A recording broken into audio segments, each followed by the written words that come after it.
Okay guys, if you're joining right now, I'm trying to figure out both. I'm gonna try to figure out both for, ooh, that's a little too close. This might be, maybe.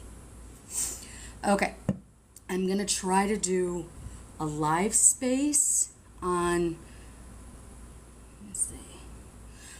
Hi guys, sorry. We're all having a little bit of issues getting run because I'm just a one-woman operation. That's all that I am.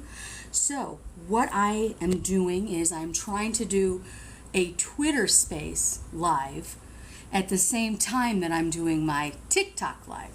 So one is going to be voice and one is going to be voice and video.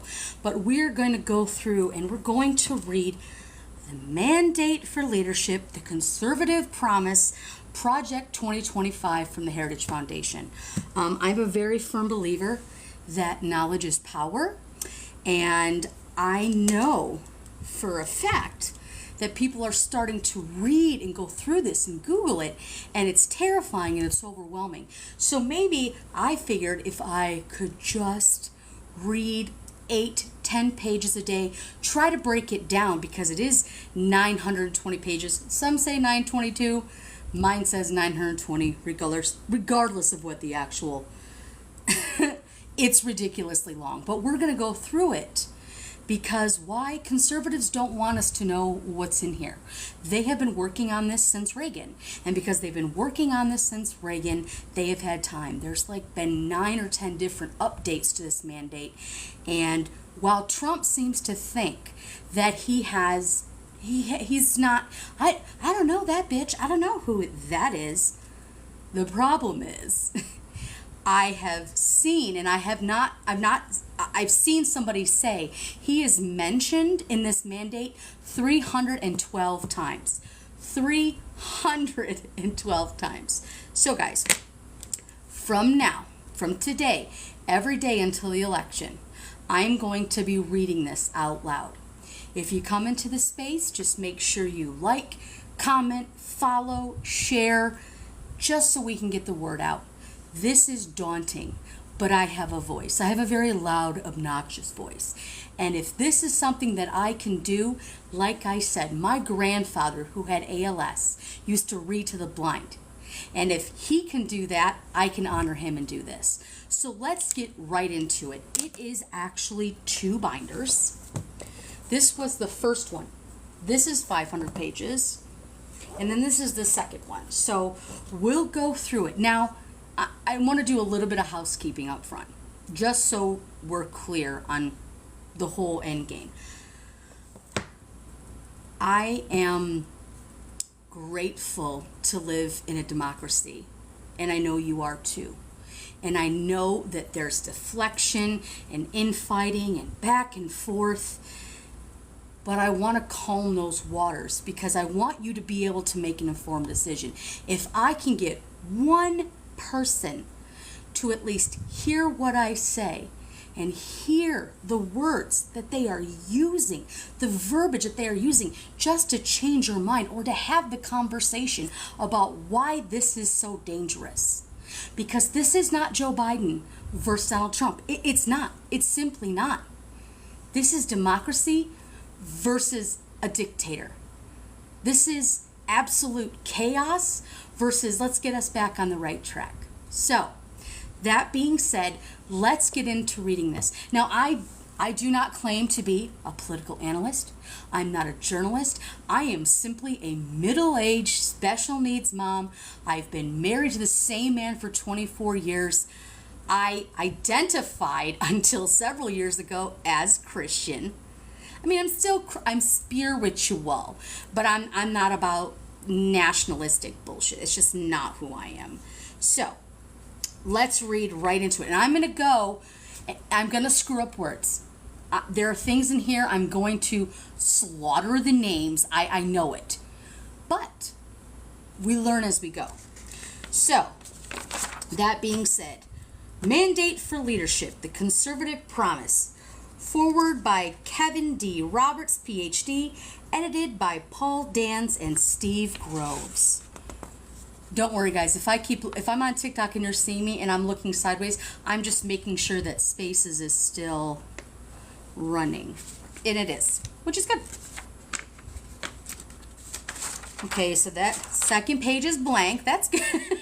Okay, so here's the contents. We've got acknowledgements, the Project 2025 Advisory Board, the 2025 Presidential Transition Project, a note on Project 2025, authors, contributors, Forward, A Promise to America by Kevin D. Roberts, PhD.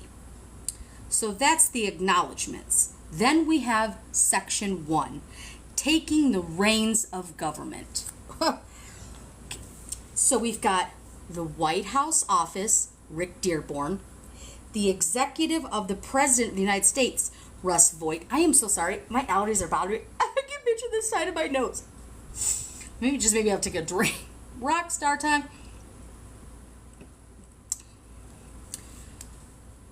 We have central personnel agencies managing the bureaucracy, Donald Devine, Dennis Dean Kirk, and Paul Dans.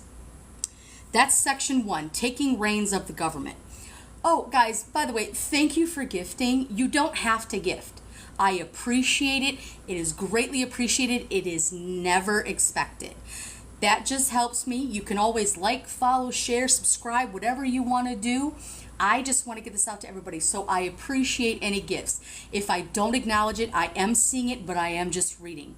So just remember that. Just remember that.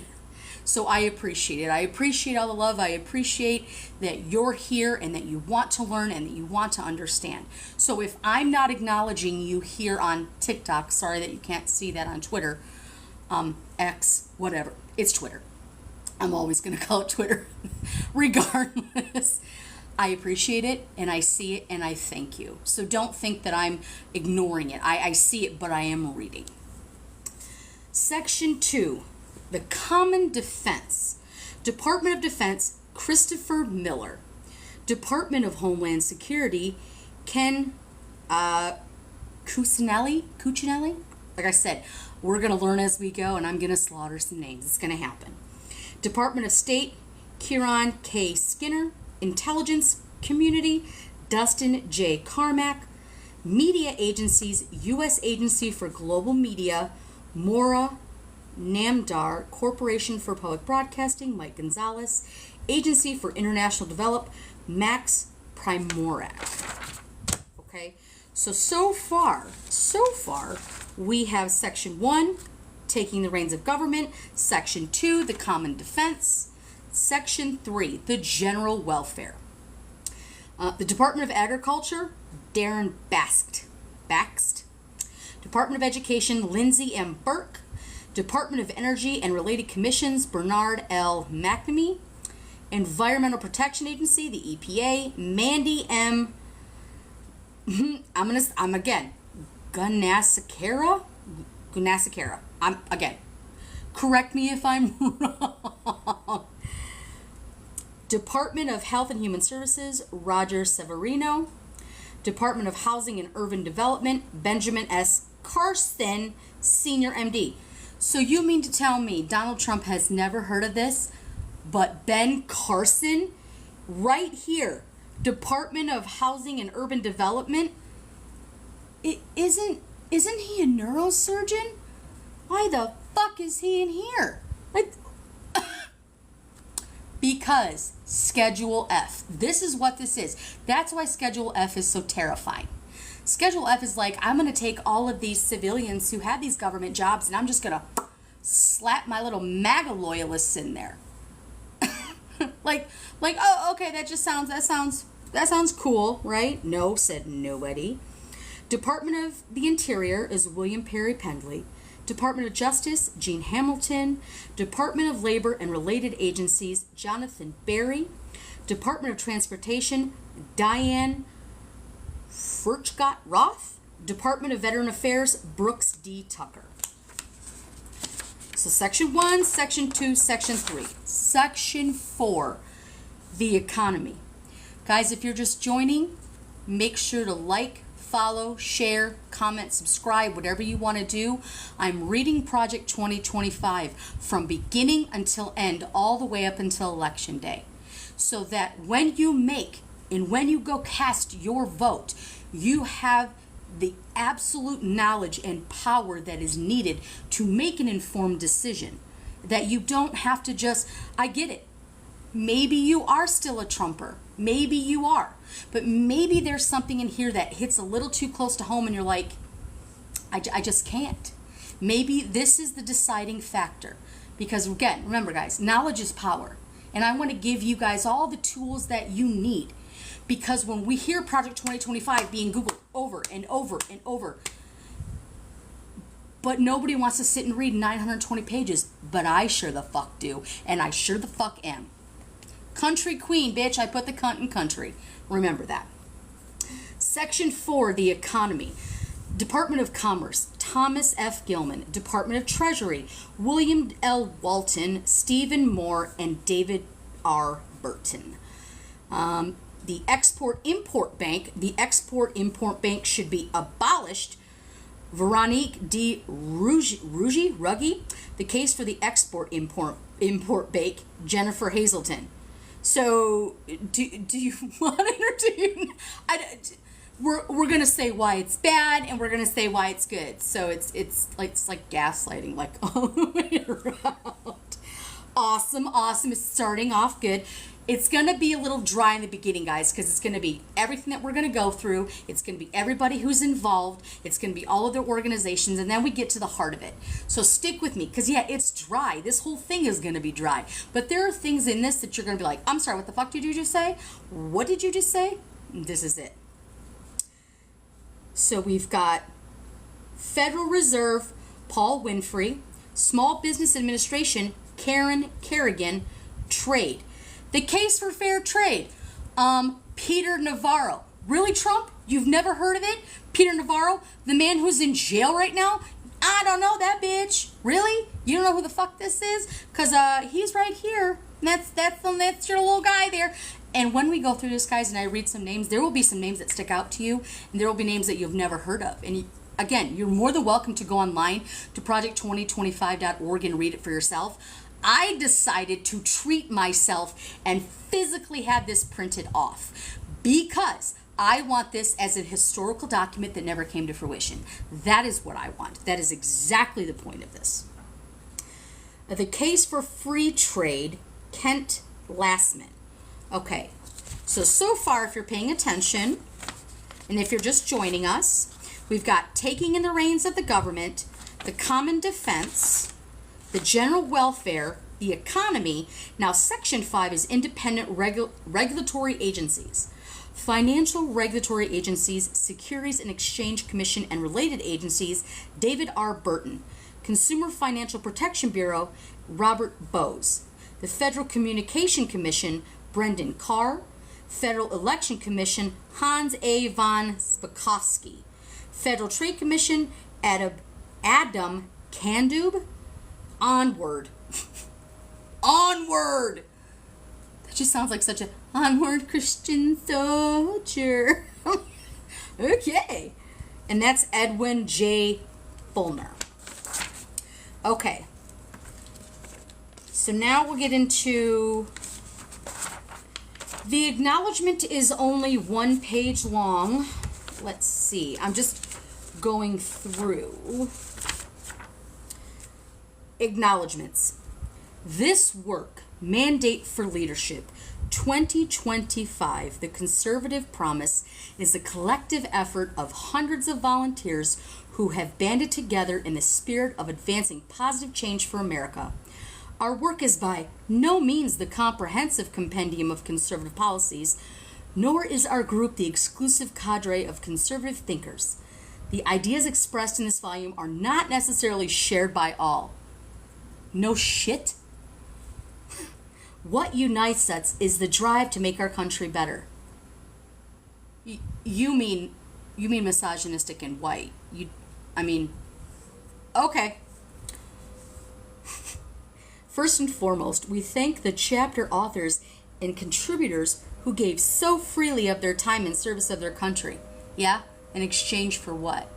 What did they have to exchange? Because I'm pretty sure they did it freely, but on the side, do you really believe that they were just like, no, I'll do it for free for the country? Bullshit.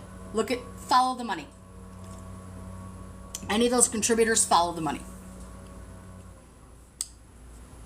We were particularly grateful to have the help of dedicated members of the Heritage Foundation's management and policy teams.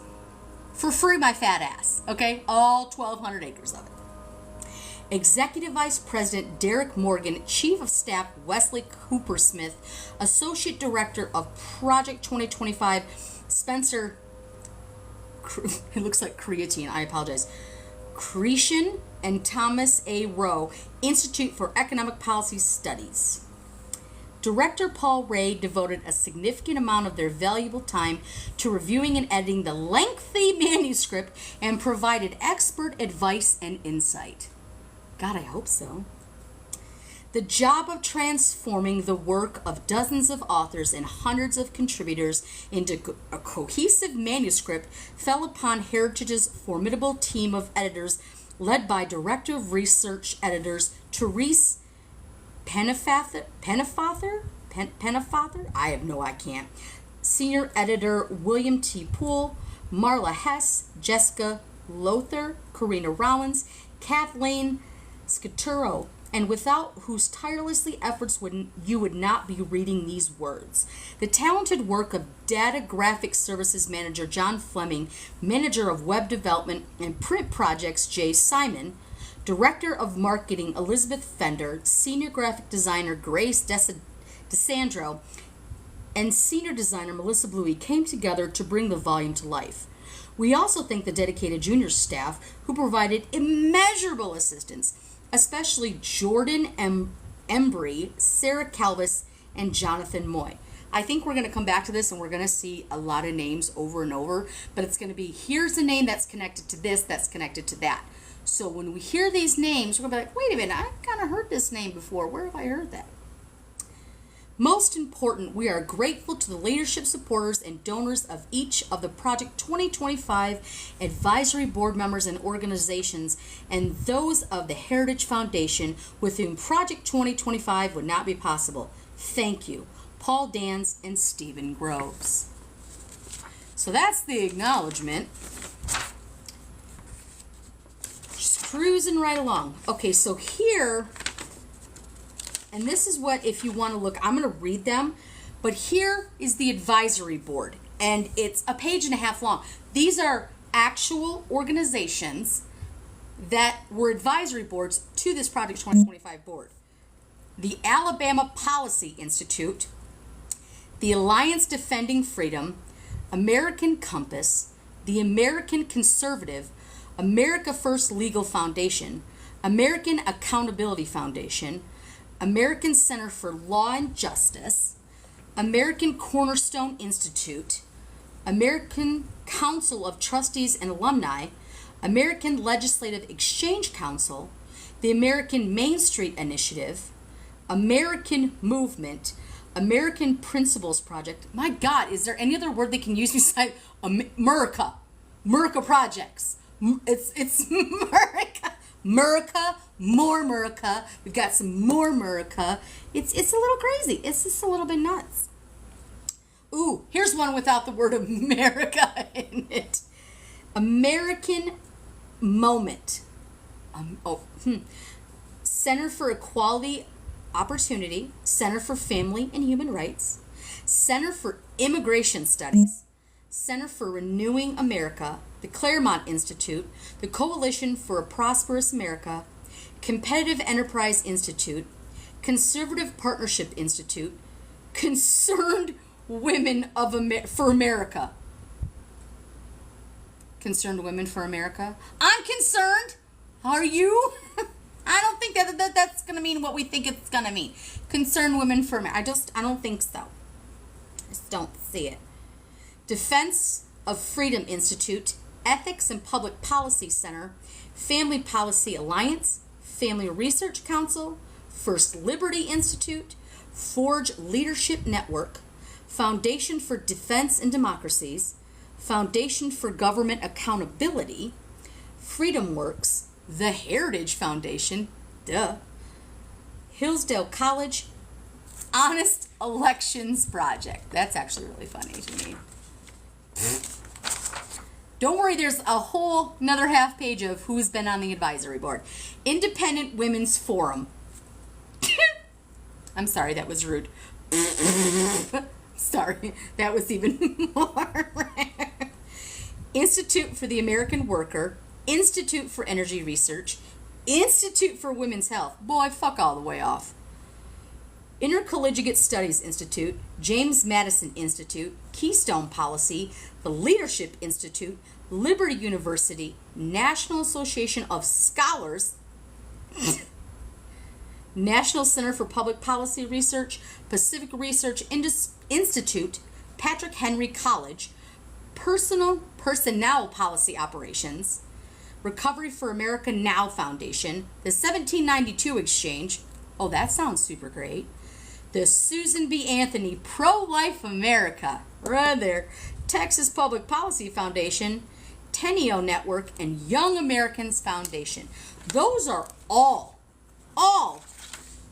of these companies that are on the advisory board. Now, this Project 2025 is not new. They started this when Jimmy Carter was president.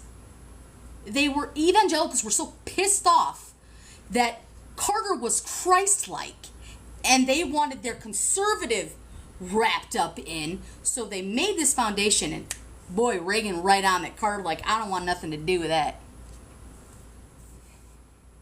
Hang on one second. It's saying live visibility is restricted. You are not, what does this mean? In line.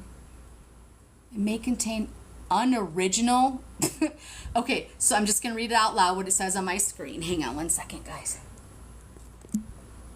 Beep, beep, beep. It says live visibility is restricted. Your live is not eligible for recommendation and is restricted in search results because it may contain unoriginal or reproduced content. This is in line with the For You feed eligibility standards under our community guidelines. Yeah, well, I'm just reading. Notice is unclear. My live does not. It just means that a lot of people won't be able, it's just going to be on a restriction. Who cares? I told you this would happen. If you start reading things that people don't want you to read, there's going to be pushback. You're going to get people who come in here and it's going to be nothing but pushback. And that's totally fine. I get it. You don't want this out because you don't want people educated. You want people dumb. You want people uneducated. You want masses to follow you. You need a workforce. You need a workhorse. The rich will get richer. The poor will get poorer. More poor. Because you want to restrict it. Unfortunately for you, I don't give a fuck what platform I'm on. I will speak my truth. I don't give a damn what anybody thinks about me. What are you going to say? What are you going to say that I haven't already heard? But I'm going to tell you right now, there's not a price for my democracy. There's not a price you could pay me for my rights, for my soul, for all of it. There's nothing you could do. So if you want to restrict my access because it's not in my For You feed, then everybody feel free to share the live. Feel free to let everybody know that that's what I'm reading, because this is going to happen every single day. You're going to get MAGA trolls who are going to come in here, conservative pundits who are pissed off that I am speaking their truth. I am speaking what they wrote, and they're pissed because they thought they could blindside you, and they're not going to be able to blindside you. And because they can't blindside you, and when I'm reading it, they're going to have every tactic in the book. Bitch, come for me. I'm fine with that. I don't give a damn. I won't be bullied. Honey, I'm 4'11" and about 200 pounds. So you know what? I will come at you like a 6'5" defensive end if you fuck with me. You're not going to fuck with my democracy. You're not going to touch my rights. You're not going to take away the voice of an entire generation who had good trouble, who kept civil rights, and now you want to roll it back because you can't control it. Tough shit. Sit in your conservative bubble, follow this MAGA orange fuck into hell, and let the rest of us adults do the real work. Because that's what's going to happen. Country queen, baby. Country fucking queen. So, now that I've ranted for a minute, let's get back to the manual. We've gone through, let's see how many pages. 1, 2, 3, 4, 5, 6, 7, 8, 9, 10. We got more than I thought, because again, I'm going to try to read as much as I can every day. I'd like to finish early, because I'd like to, like, the day that you go to vote, if you are a person who votes on the day of, I want you to be able to be like, ha ha ha, nuh-uh, click, click, click, and we can, by the way, bitch, I have highlighters and tabs, because that is what's going to happen. I'm going to make notes, just like I did when I read Marjorie Taylor Greene's book out loud, and y'all know how that turned out. Okay, off my soapbox. The 2025 Presidential Transition Project. There's only one person that's on the ticket, yet somehow we're still bitching about Biden. But not one of you fuckers has been like, pretty much don't want a felon, because a felon can't vote, but we can have him run for the country. Duly noted that you're okay with the man who is an adjudicated rapist and who is in court all the time for all the shit he's pulled. Go ahead. Grifter's gonna grift. We want you. That's the first line. We want you. A project on Note 2025.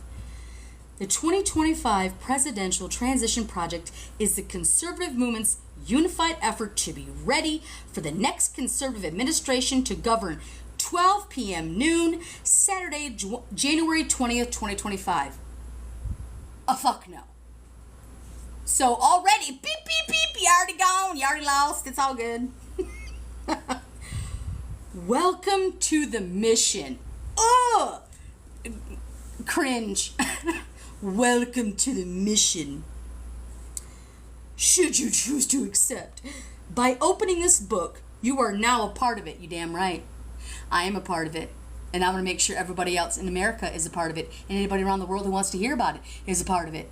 And then it never comes to fruition. And this is a historical document that we can just be like, do you see this? How is this not a banned book? Indeed, one set of eyes reading this passage will be those of the 47th President of the United States, and we hope every other reader will join in making the incoming administration a success. We sure will. But not with Donnie. History teaches that a president's power to implement an agenda is at its apex during the administration's opening days. That is extremely important. Let's highlight that.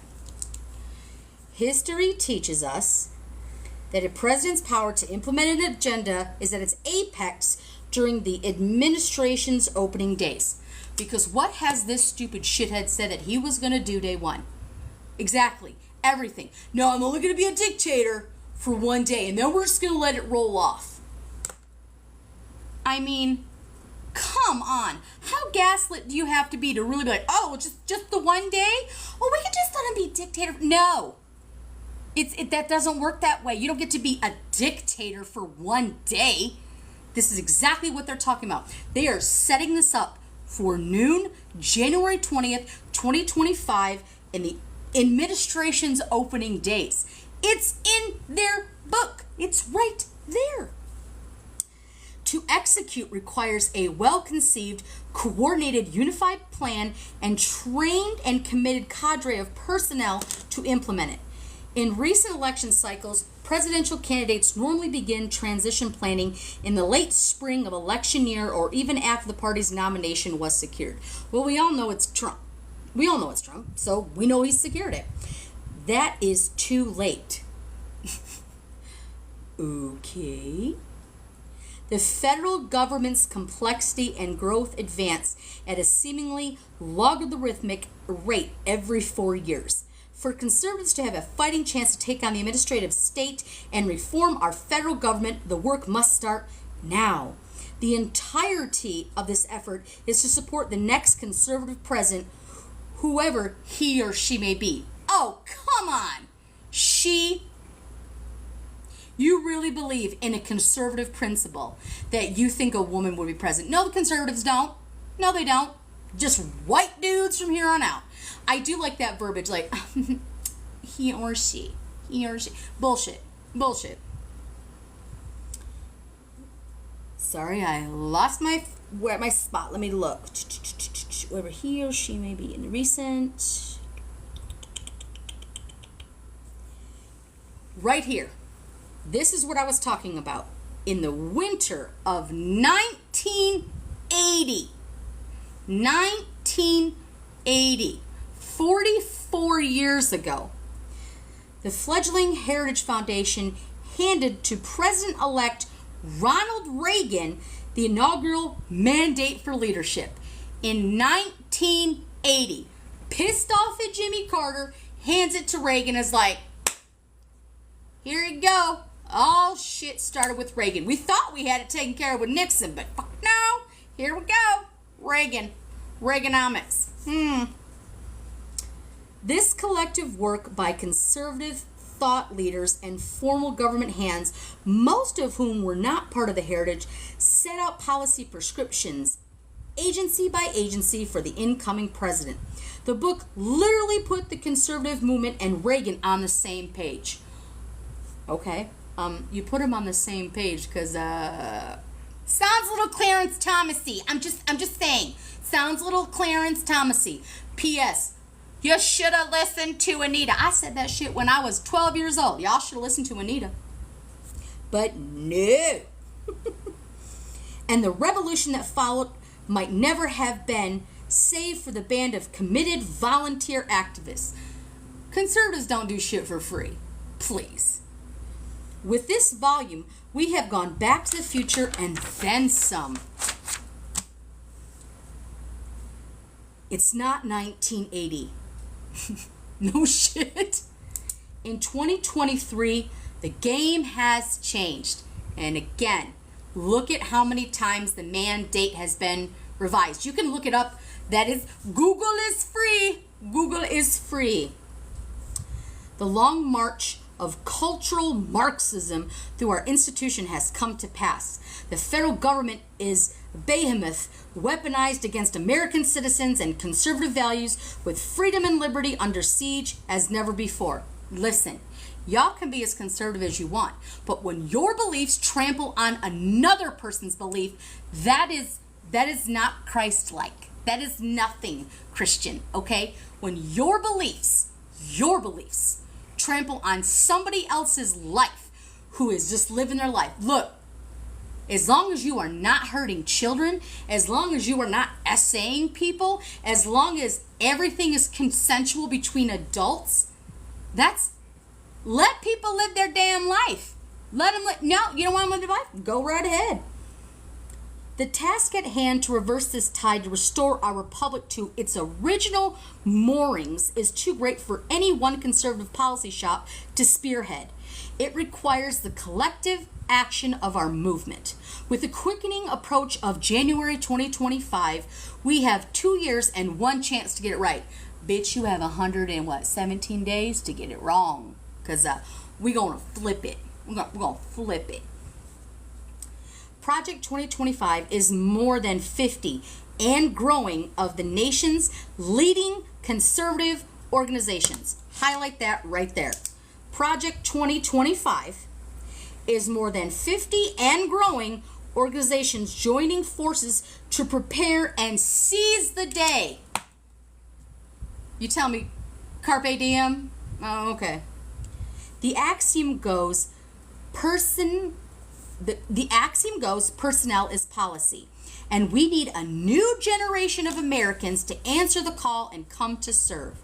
This book is functionally an invitation for you, the reader, Mr., Mrs. Smith, and Miss Smith. I like the slight, because they're only going to use, I wonder where M-I-S-S Smith is. Even if you are not a person who is never going to be a dick and not say somebody's pronouns that they have told you, you don't even have M-I-S-S in here. You have Ms., Mrs. and Mr. Yeah, you'll ever elect a female president. My ass. To come to Washington or to support those who can. Our goal is to assemble an army of aligned, vetted, and trained and prepared conservatives to go to work day one to deconstruct the administrative state. Right there, guys. Day one. Right there. Highlight it. Day one, deconstruct the administrative state. Okay? This is all still in the foreword. This is the foreword. We're not even into the nitty gritty of it. This is the foreword. You're like, okay. The project is built on 4 pillars. Okay? Sorry, guys. I'm just looking to make sure everybody is still and everybody can still hear me. Yes? If you can hear me, can you just say, yep, totally can hear you. Totally can hear you. Just a comment, a heart, or whatever. That everything is still good, still still going along, making it. I wanted to say hunky-dory. Anywho, Pillar 1. This volume puts in one place a consensus view of how major federal agencies must be governed, and where the disagreement exists, brackets out the differences for the next president to choose a path. So if you disagree with me, it's going to make it a problem. Pillar 2 is a personnel database that allows candidates to build their own professional profiles and our coalition members to review and voice their recommendations. These recommendations will then be shared with the president's-elect team, greatly streamlining the appointment process. Schedule F. Right there. Pillar 2 is talking about taking people who are qualified in their positions and being like, severance, bitch, you fired, because now we're going to put anybody who's been loyal to me into a position. It's exactly what that's stating. Pillar 3 is the Presidential Administration's Academy. Oh no, it's Trump College all over again. Pillar 3 is the Presidential Administration Academy, an online education system taught by experts from our coalition. Okay, so you want an online learning school for homeschoolers and conservatives who are stay-at-home wives to be able... Okay, got it. Got it. Nailed it. For the newcomer, this will explain how the government functions and how the function in that government works. For the experienced, we will host in-person seminars with advanced training and set the bar for what is expected of senior leadership.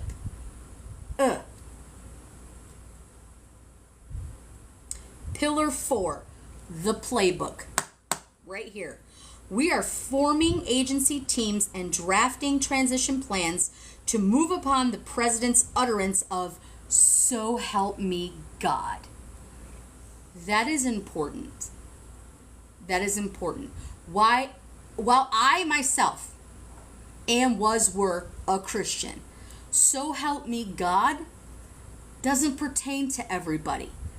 And if you read the First Amendment, so help me God. So help me God.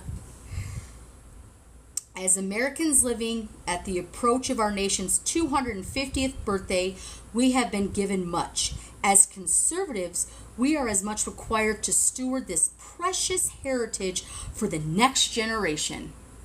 Oh, so you want idiocracy. You need breeders. Got it. On behalf of our coalition partners, we thank you and invite you to come join with us at project2025.org. Just don't get hacked, my gay furries. I still think that's funny. Paul Dans, director of Project 2025. Okay. This next section is going to talk about the authors and who they are. It's like everything's just like it's like a paragraph a piece, and it just goes through. There's 1, 2, see. There's a couple pages, so let's read them. Darren, is it Basked? B-A-K-S-T? Basked? is Deputy Director, Center for Energy and Environment, and Senior Fellow at the Competitive Enterprise Institute, the CEI. Before joining CEI, Darren was a Senior Research Fellow at the Heritage Foundation, where he played a leading role in the launch of the organization's new Energy and Environmental Center. For a decade, he led Heritage's food and agricultural policy work and edited and co-authored Heritage book Farm and Free Enterprise. He has testified numerous times before Congress, has appeared frequently on media outlets, and has played leadership roles in such organizations such as the Federalist Society, American Agricultural Law Association, and the Food and Drug Law Institute, serving on the Food and Drug Law Journal's editorial advisory board. That's one guy. It's just one guy. Jonathan Berry is a managing partner at Boyden Gray and Associates PLLC. He served as an assistant secretary for the policy of the U.S. Department of Labor, overseeing all aspects of rulemaking and policy development. At the U.S. Department of Justice, he assisted with the development of regulatory policies with the nomination of Neil Gorsuch. Shock and awe. And dozens of other judges. He previously served as chief counsel for the Trump transition and earlier clerked for the Associate Justice Sam Alito and Judge Jerry Smith of the U.S. Court of Appeals for the Fifth Circuit. He is a graduate of Yale College and Columbia University of Law. Okay, guys, so there's right here Trump. You didn't know? You didn't know? So he clerked for Alito. This is Jonathan Berry now. So he clerked for Alito and Judge Jerry Smith. He was with regulatory policies for Justice Neil Gorsuch.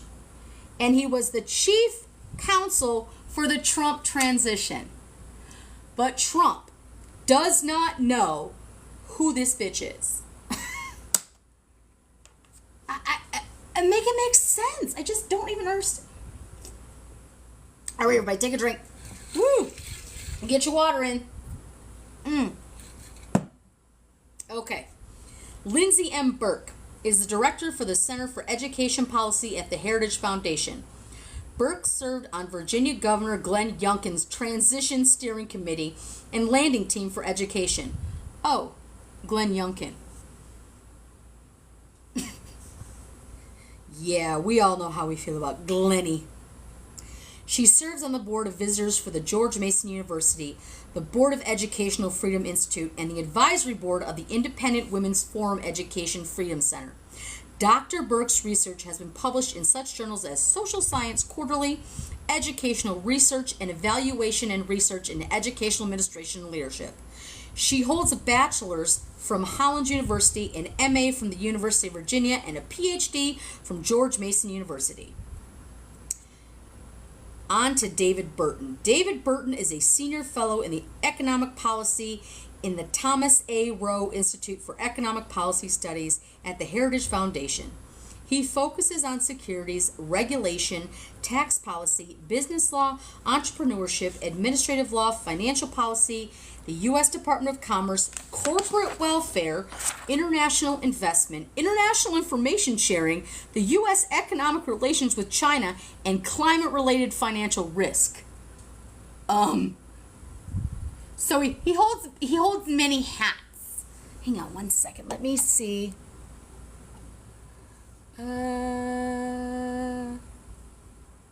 Okay. My restriction's off. Woo! Shock and awe. Previously, Burton was general counsel at the National Small Business Association and a partner at the Argus Group, vice president, finance, and general counsel for New England Machinery, and the manager of the U.S. Chamber of Commerce Tax Policy Center. He holds a J.D. from the University of Maryland School of Law and a BA in economics from the University of Chicago. Adam Candibu is a professor of law at Michigan State University. His scholarly research focuses on telecommunication, antitrust, and internet issues. He served as acting Assistant Secretary of Commerce and Deputy Associate Attorney General at the Justice Department during the Trump administration. I don't know that bitch. I don't know that bitch. Every time we see it, we're just gonna be like, I don't know that bitch. I don't know that bitch. Justice Department during... Okay, so there's two in the first just 2 pages. I mean, like, as we're reading through, like, the bios, right? There's 2 so far. But he's never... I don't know who that is. Who that is? He received... Okay. He received his B.A. magna cum laude from Yale University and his J.D. magna cum laude from the University of Pennsylvania Law School. Dustin J. Carmack is a research fellow for cybersecurity, intelligence, and emergency technologies in the Border Security and Immigration Center at the Heritage Foundation. Previously, he served in the intelligence community as Chief of Staff to the Director of National Intelligence, John Radcliffe. In Congress, he served as Chief of Staff to Congressman John Radcliffe, Texas, 04, and Congressman Ron DeSantis, bitch! Ugh! Florida, 6. Mr. Carmack studied at Truman State University in Missouri and Tel Aviv in Israel. Okay. Brendan Carr. Brendan Carr has nearly 20 years of private sector and public sector experience in communication and tech policy. He currently serves as a senior Republican on the Federal Communications Commission. Prior to this role, Carr served as the Federal Communications Commission General Counsel. Earlier, he worked as an attorney at Wiley Rain LLP. Previously, he clerked on the U.S. Court of Appeals for the Fourth Circuit. After graduating from Georgetown University, he earned his J.D. magna cum laude from the Catholic University of America's Columbus School of Law, where he served as an editor of the Catholic University Law Review. Okay. Ben S. Carson, M.D. Ben Carson is the founder and chairman of the American Cornerstone Institute and previously served as the 17th Secretary of the U.S. Department of Housing and Urban Development. Born in Detroit to a single mother with a third-grade education, Dr. Carson was raised to love reading and education. He attended Yale and earned his MD from the University of Michigan Medical School. For nearly 30 years, Dr. Carson served as Director of Pediatric Neurosurgery at the Johns Hopkins Center, where he performed the first separation of conjoined twins at the back of the head. Shwoo! I'm just counting on that. 1, 2, it's like 8 more pages, because then it goes on to because then there's contributors. So it's not just advisory board. There's like pages of contributors. Woo! We got a way to go. Kevin, I believe it's Cuccinelli, served as the acting director of the U.S. Citizenship and Immigration Services in 2019, and then from November 2019 to the end of the Trump administration. Say it, guys. I don't know that bitch. I don't know that bitch. I don't know that. I don't know that bitch. I don't know that bitch. Soon, U.S. Department of Homeland Security. Trump administration. During his tenure as acting deputy secretary, Ken also served as a chief regulatory officer for the Department of Homeland Security. He has also served in the Commonwealth of Virginia, first as a state senator, then as Virginia's 46th Attorney General. Rick Dearborn. Rick Dearborn served as Deputy Chief of Staff of President Donald Trump. I don't know that bitch. I don't know that bitch. Deputy Chief Staff. And was responsible for day-to-day operations of 5 separate departments of the Executive Office of the President. Are we counting so far? Let's go back just real quick and count, because I'm going to put numbers next to these. Just thus far. We've got 1 mention, 2 mentions, 3 mentions, 4 mentions of 3 pages. 4 times. How I need to understand, if you are MAGA blank, if he's, I don't know anything about this, I don't align with this. You are listed in the foreword already 3 times, and we know of Peter Navarro and Ben Carson too. That's like 5 times that you. If I were to look at my damn mother and be like, no, I didn't take the car once, twice, 5 times, 312 times. I'm like, I didn't take the car. You know you lie. You lying.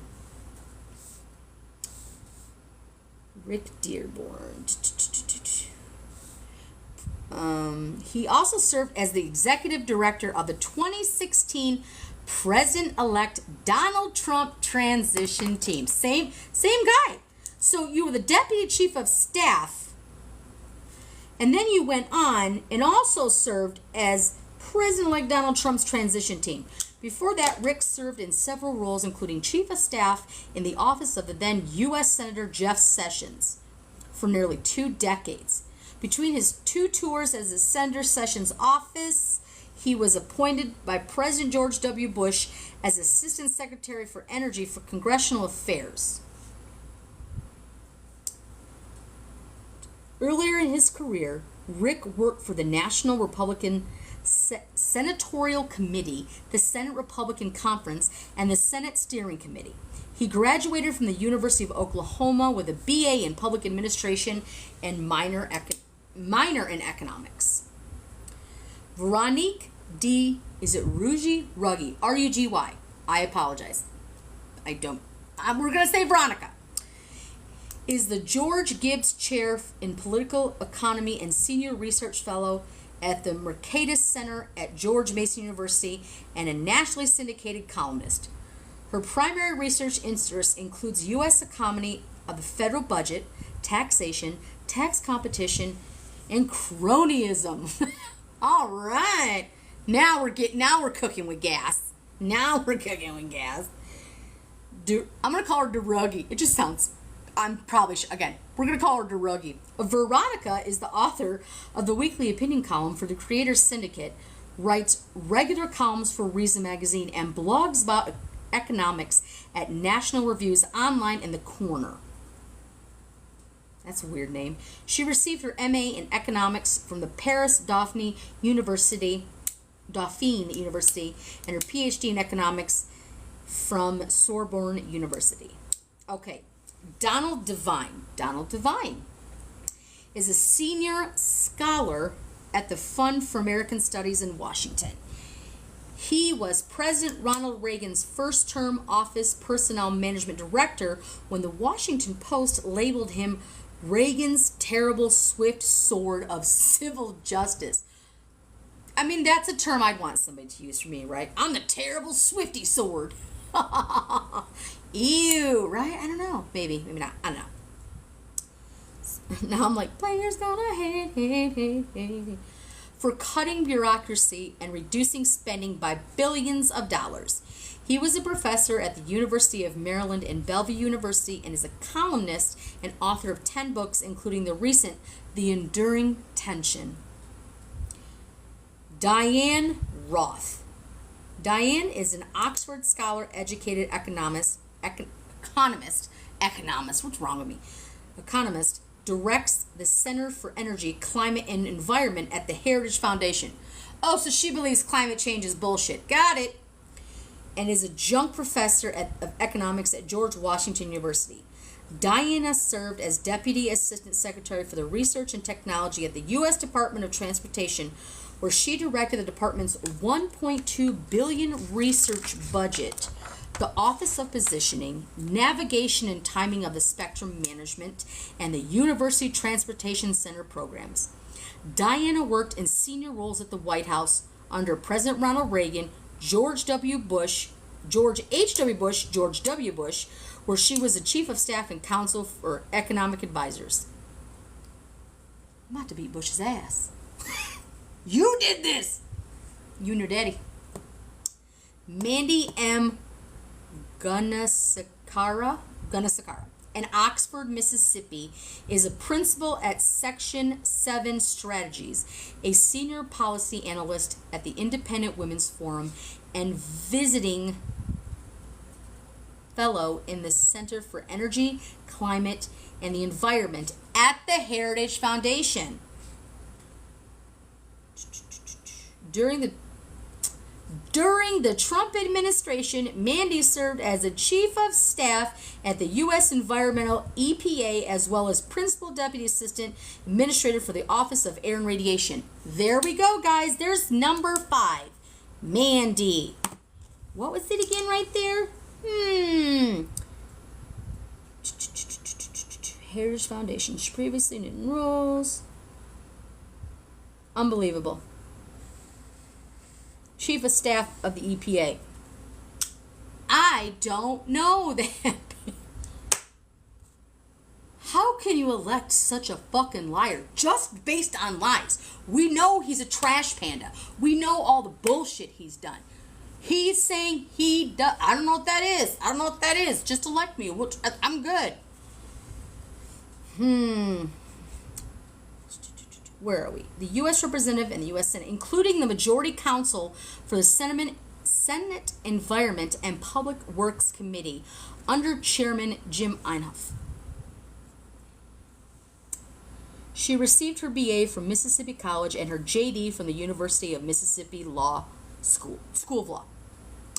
Jean Hamilton.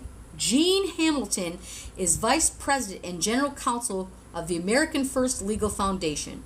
Jean served as counselor to the Attorney General in the U.S. Department of Justice, senior counselor to the Secretary of Homeland Security, general counsel on the Senate Committee and on the Judiciary, assistant chief counsel at the U.S. Immigration and Customs Enforcement, and the attorney advisor in the Secretary Honors Program for attorneys at the Department of Homeland Security. Jean graduated from Washington and Lee University of Law, magna cum laude, in Order of the Coif, as a BA in International Affairs for the University of Georgia.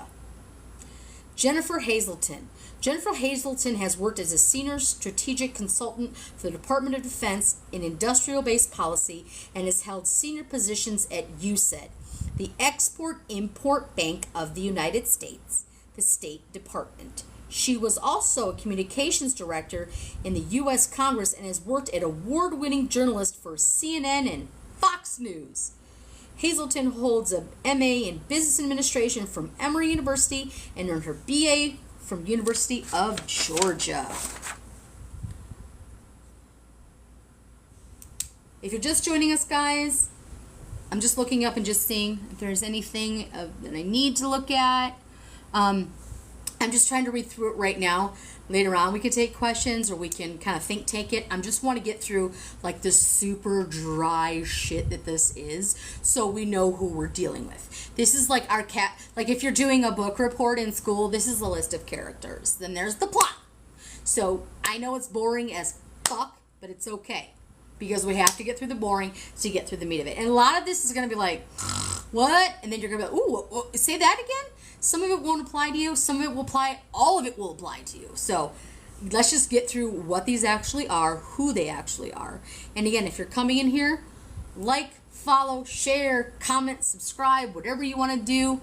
And here I am over in Twitter space still. I still see it still says that everybody can hear my voice, which is good. So let's keep going. Karen Kerrigan. Karen Kerrigan is the president and CEO of Small Business Entrepreneurship Council and has helped to strengthen the U.S.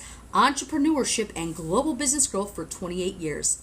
She has provided counsel across the globe via training missions focused on entrepreneurial development, advocacy, policy formation, and implementation. Karen testifies regularly before Congress and has served on numerous federal advisory boards representing the interests of entrepreneurs and small business. Dennis Dean Kirk. Dennis Dean Kirk is Associate Director for the Personnel Policy with the 2025 Presidential Transition Project at the Heritage Foundation. Born and raised in Kansas, he graduated with honors from Northern University and Washington University Law School. Dennis has had over 45 years of experience in private law and public federal government counsel services. He served in President George Bush's administration in the U.S. Army Office and General Counsel, and later the Associate General Counsel for Strategic Integration and Business Transformation, where he was recognized with an Exceptional Civilian and Meritorious Civilian Service Award and other awards. During the Trump administration, what do we say, guys? I don't know that bitch. I don't know that bitch. During the Trump administration, Dennis served as senior positions at the Office of Personnel of Management and was nominated by President Trump to be chairman of the Merit System Protection Board. Guys, that is the sixth mention of somebody who has worked for and with or been appointed by Donald J. motherfucking Trump, who doesn't have any idea what this is. This is the advisory board. This is the advisory board for the transitional project, right here. The authors of the whole damn man. 6 times, bro. 6 times. What page? We're still in like XIX, okay? We're in Roman numerals. This is 19. Whew. Apologies. Kent Lastman. Kent Lastman is president and CEO of the Competitive Enterprise Institute. Educated at Catholic University of America and North Carolina State University, he has written on telecommunications, privacy, environmental, antitrust, and consumer protection regulations, as well as trade policy and the design of regulatory systems. Kent's policy research and advocacy have taken him to 45 state capitals, more than a dozen countries, and deep in the heart of the federal regulatory state. Bernard L. McNamee. Bernard L. McNamee is an energy and regulatory attorney with major law firm and was formerly a member of the Federal Energy Regulatory Commission. He is also the Street Distinguished Visiting Professor of Law at the Appalachian School of Law. In addition to serving as a federal agency regulatory commissioner, McNamee has served in various senior policy and legal positions throughout his career, including the U.S. Department of Energy, for U.S. Senator Ted Cruz. Oh, there goes Teddy. King Cruz. Woo! And for Virginia, Governor George Allen McNamee also served 4 attorney generals in 2 states, Virginia and Texas. Christopher Miller. Christopher Miller served in several positions during the Trump administration. Ready? I don't know that bitch. I don't know that bitch. Who that bitch is.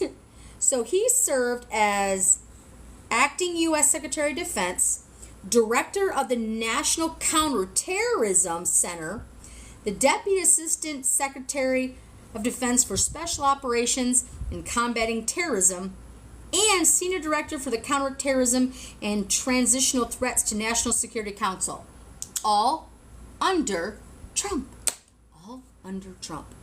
Before his civilian service in the Department of Defense, Miller was an Army Green Beret and the 5th Special Forces Group with multiple combat tours in Iraq and Afghanistan, achieving the rank of colonel. Miller earned a BA from George Washington University and an MA from the Naval War College. He also graduated from the College of Naval Command and Staff and the Army War College. Stephen Moore. Stephen Moore is a conservative economist. Why do I keep saying that? Economist. He's an economist. Well, economist. Plants per Lake Brondo. He is currently a senior at Freedom Works, a distinguished fellow at the Heritage Foundation, and a Fox News analyst.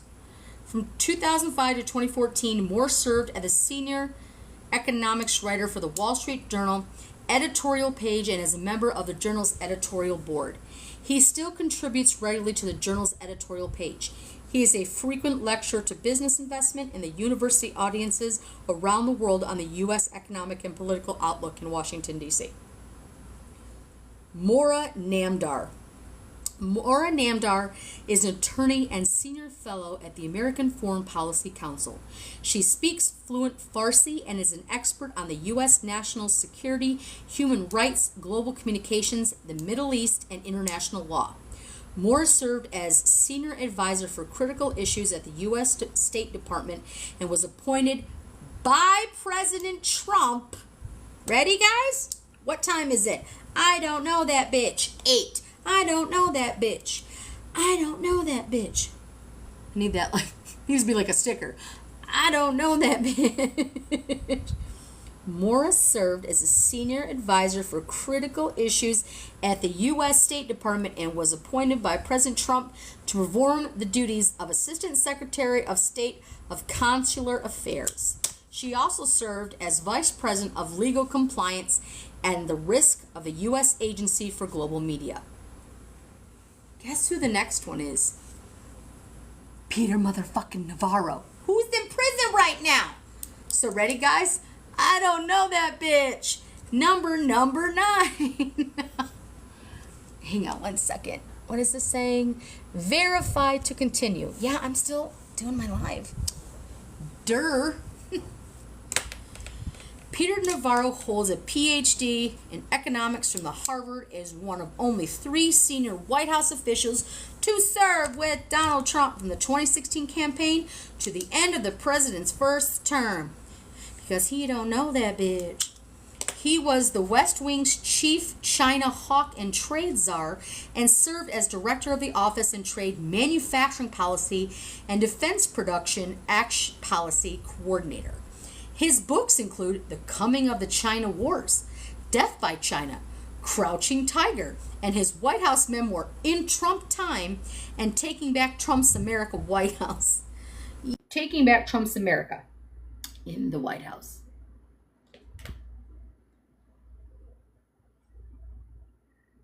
His top-rated Taking Back Trump's America podcast appears on Apple Podcasts and Google Podcasts. Not from prison. Not from prison. William Perry Pendley. William Perry Pendley was born in Cheyenne, Wyoming. He earned a BA and an MA from George Washington University and was a U.S. Marine captain and earned his JD from the University of Wyoming College. He was an attorney on Capitol Hill, senior official for President Ronald Reagan, and the leader of the Bureau of Land Management for President Donald Trump. Ready? Number 10. I don't know that bitch. I don't know that bitch. What? I don't know that bitch. And the leader of the Bureau of Land Management for Donald Trump. So he worked for Reagan and Trump. Sounds like he might be too old. Maybe it's me. Maybe it's me. I'm not sure. For 30 years, he was the president of the Mountain State Legal Foundation, where he argued and won cases before the Supreme Court of the United States. He authored 5 books, including Sagebrush Rebellion, Reagan's Battle with the Environmental Extremists, and Why It Matters Today. 1, 2... Woo! There's only 3 more pages of bios, guys, and then we can get... I think then after that, it is just the contributors. So there's a lot of contributors. Is it really that many? Holy shit. Okay. We got this, right? We got this. Woo-hoo-hoo. Sorry. It's so many pages that, like, when you turn it, it's like, yeah. Because a 4-inch binder only holds 500 pages, I got 500 here and the other 420. Look, I'm doing the best that I can. Max Primorak, yes, is the director of the Douglas and Sarah Allison Center for Foreign Policy Studies at the Heritage Foundation. He was acting chief operating officer and assistant to the Administration Bureau of Humanitarian Assistance at the U.S. Agency for the International Development. Previously, he was deputy director of Iraq's Reconstruction Program and the U.S. Department of State and senior advisors in the Office of the Secretary. Max was educated at Franklin Marshall College and the University of Chicago. Roger Severino. Roger Severino is Vice President of Domestic Policy at the Heritage Foundation. As Director of the Office for Civil Rights in the U.S. Department of Health and Human Services, HHS, from 2017 to 2021. He led a team of more than 250 staff enforcing civil rights. Bro, what?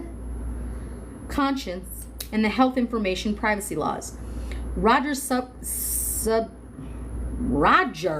subsequently founded the HHS Accountability Project and the Ethics Public Policy Center. He holds a JD from Harvard School of Law, an MA from Public Policy at Carnegie Mellon University, and a BA from the University at Southern California. Making sure everybody can still hear me. We can all still hear me. Awesome.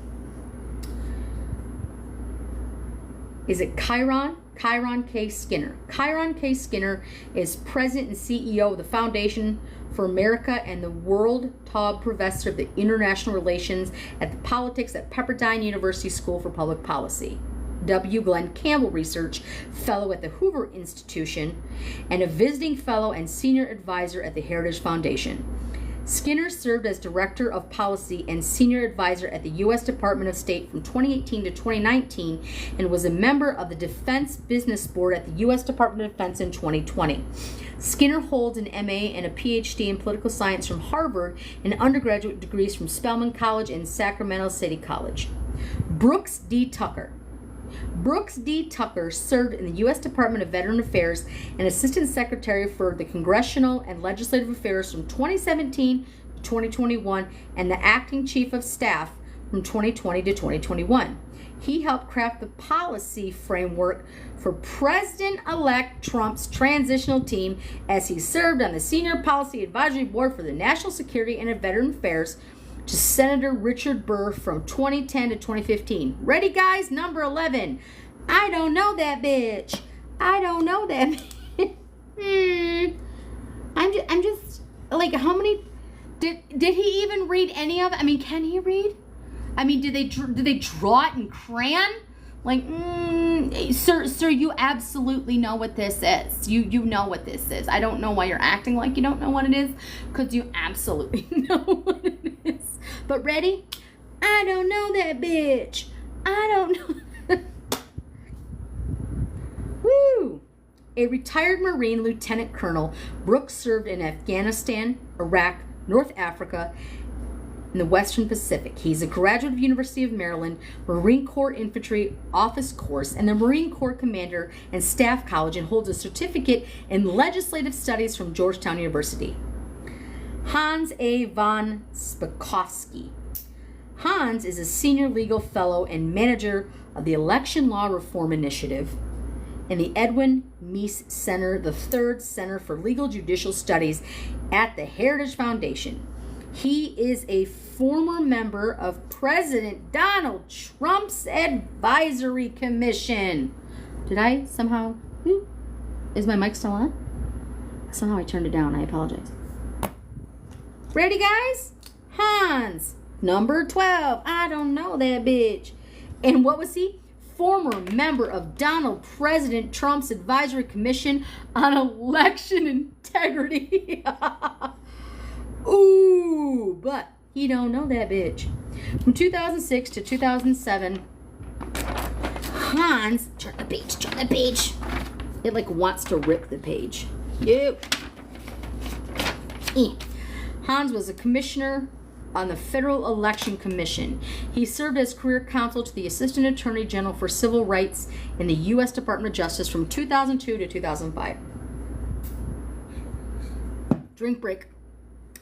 Russ Vought. Russ Vought is a founder and president of the Center for Renewing America, a longtime conservative leader on Capitol Hill. Russ, what am I going to say?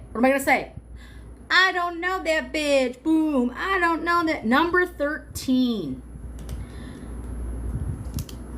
A longtime conservative on Capitol Hill, Russ served in President Trump's cabinet as Director of Office Management and Budget, where he oversaw the implementation for the president's budget, key policies and deregulation, and landmark effort to eliminate critical race theory. This bitch. You mean history, motherfucker? That's what you mean. But you don't know this bitch. I don't know this bitch. Wow. and other radical ideologies in executive agencies. Prior to his White House service, Russ spent nearly 2 decades in the broader conservative movement on Capitol Hill, including as policy director for the House Republican Conference, executive director for the Republican Study Committee, and legislative assistant to the U.S. former Senator Phil Gramm. Russ graduated with a BA from Wheaton and received a JD from George Washington University Law School. William Walton. William Walton is a chairman of the Resolute Protection Foundation and host of The Bill Walton Show. In 2016 and 2017, Mr. Walton served... Who'd he serve? Number 14. I don't know that bitch. I don't know that. The whole thing's just going to be one fucking highlight. That's all I can say. It's just going to be one highlight after another. Is it not? Is it not? Like, I feel like this is going to be it. Mr. Walton served as the president-elect of Donald Trump's transition team as the action agency leader for the federal economic agencies. He served as chairman of the board of CEO for Allied Capital Corporation, a $6 billion NYSE traded private investment from 1997 to 2010. He is the immediate past president of the Council for National Policy. His extensive board service includes the Heritage Foundation, American Conservative Union, American Enterprise Institute, U.S. Chamber of Commerce, National Venture Capital, and Financial Services Roundtable.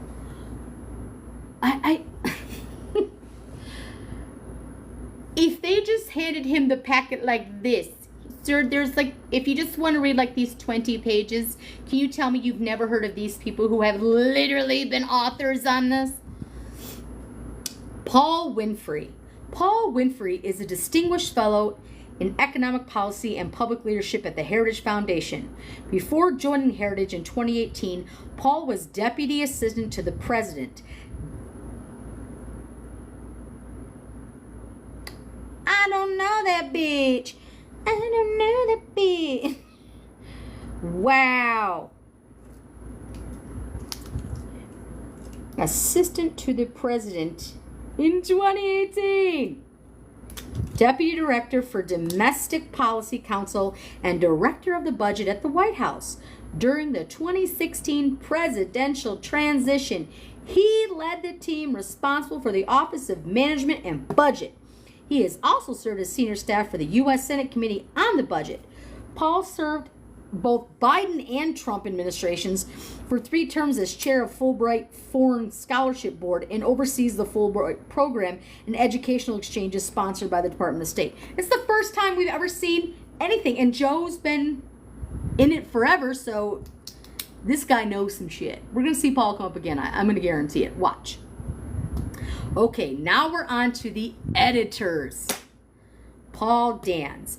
Paul Dans is the director of the 2025 Presidential Transition Project at the Heritage Foundation, organizing policy and personnel recommendations and training for the appointees in the next presidential administration. I don't know that bitch. Number 16. Before joining, he served in the Trump administration as chief of staff at the U.S. Office Personnel Management, as OPM's White House liaison and senior advisor to the U.S. Department of Housing and Urban Development. Paul has extensive experience in high-stakes commercial litigation and worked for several large international law firms in New York City from 1997 to 2012. Before founding his own law firm, he's a graduate of the University of Virginia School and received his graduate and undergraduate degree from the Massachusetts Law Institute, MIT. Steve Groves. Steve Groves is the Margaret Thatcher Fellow in the Margaret Thatcher Center for Freedom at the Heritage Foundation. Groves serves in the Trump, ready? I don't know that. It's number 17. Groves served in the Trump administration, first as the ambassador, Nikki Haley's chief of staff. Oh, now I get it. at the U.S. Mission at the United Nations. He later joined the White House as Assistant Special Counsel. He later joined the White House as Assistant Special Counsel representing the White House in the Mueller investigation. Oh, so not only does he know Trump, work for Nikki, was the special counsel. Oh, wait, was a special counsel? Oh, that's interesting, isn't it? So fucking, my mind. How the hell? Groves also served as the White House Deputy Press Secretary. The press secretary. His prior positions include senior counsel at the U.S. Senate Permanent Subcommittee on Investigation and associate at Boies, Schiller, and Flexner, LLP. Groves holds an LLM from Georgetown University Law Center and a JD from Northern University College of Law and a BA from Florida State. Woo! Okay, guys, take a break for 2 seconds. Just take a break. La la la la la la la la. Shake it out. La la la la la. I'm all. Shake it out. Shake it out. Shake it out. Shake it out. Oh. Whew. Y'all, we have gone through way more than 8 pages. We just went through the entire acknowledgement section. That's many pages long. Now we're on to the contributors. So now, this is going to be, we're going to talk about the contributors, and then it's going to go right into the foreword.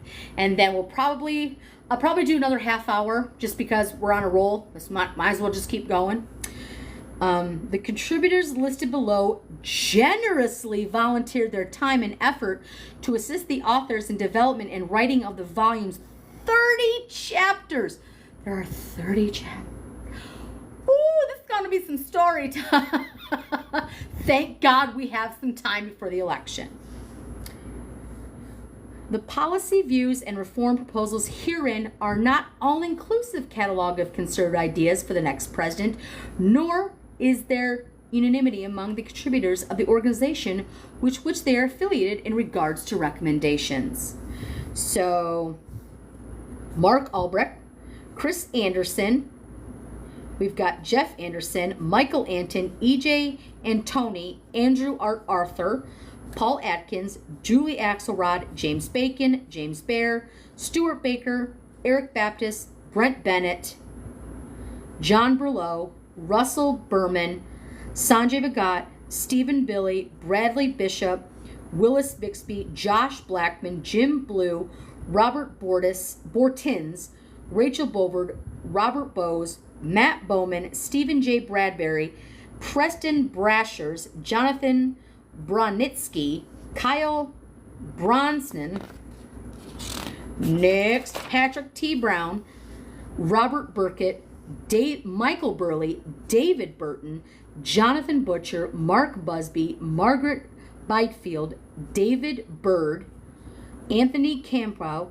James J. Carafano, Frank Carroll, Orrin Cass, Brian Kavanaugh, Spencer, I kept calling it creatine, Claire Christensen, Victoria Coates, Ellie Cohen, Ezra Cohn, Elby McColby, Earl Comstock, Lisa Correnti, Monica Crowley, Laura Cunliffe,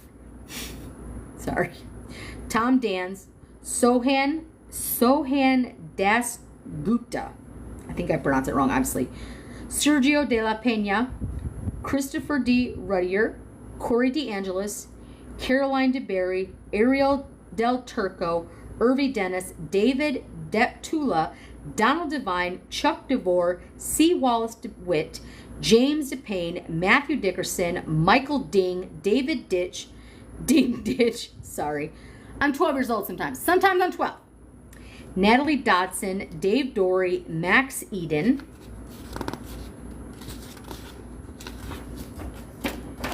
Troy Edgar, Joseph Edlow, Jen Ellinger, John Errett, Kristen Eiskammer, Robert Idle, Will Estrada, John Faree, Baruch Feigenbaum, Travis Fisher, George Fishman, Lisa Ford, Aaron Friedman, Bruce Froman, Joel Fruscione, Finch Fulton, Diana Roth, Kaylee Gable, Christopher Gacek, Alexander Gazer, Mario Garza, Patty Jane Geller, Andrew Gillian, James S. Gilmore III, Vance Ginn, Alma Golden, Mike Gonzalez, Chad R. Gore, David Gortler, Brian Gottstein, Dan Greenberg, Rob Greenway, Rachel Gressler, DJ Gribben, Garrison Grisdale, Joseph Gorin, Andrew Guernsey, Jeffrey Gunter, Joe Guy, Joseph Guzman, Amalia Halakias, Gene Hamilton, Richard Hamania, Simon Hankinson, David Harlow, Derek Harvey. We've got Jason Hayes, Jennifer Hazelton, Lou Heisner, Eddie Heipel, Troop Hemingway, Nathan Hitchin, Peter Hoekstra, Gabriel Hoffman, Tom Holman, Chris Horner, Mike Howell, Valerie Huber, Andrew Hughes, Joseph Humer, Christopher Iacovella, Melanie Israel, Kenneth Ivory, Roman Jankowski, Abby Jones, Emil Cow, Jared M. Kelson. I've heard the name before, sorry.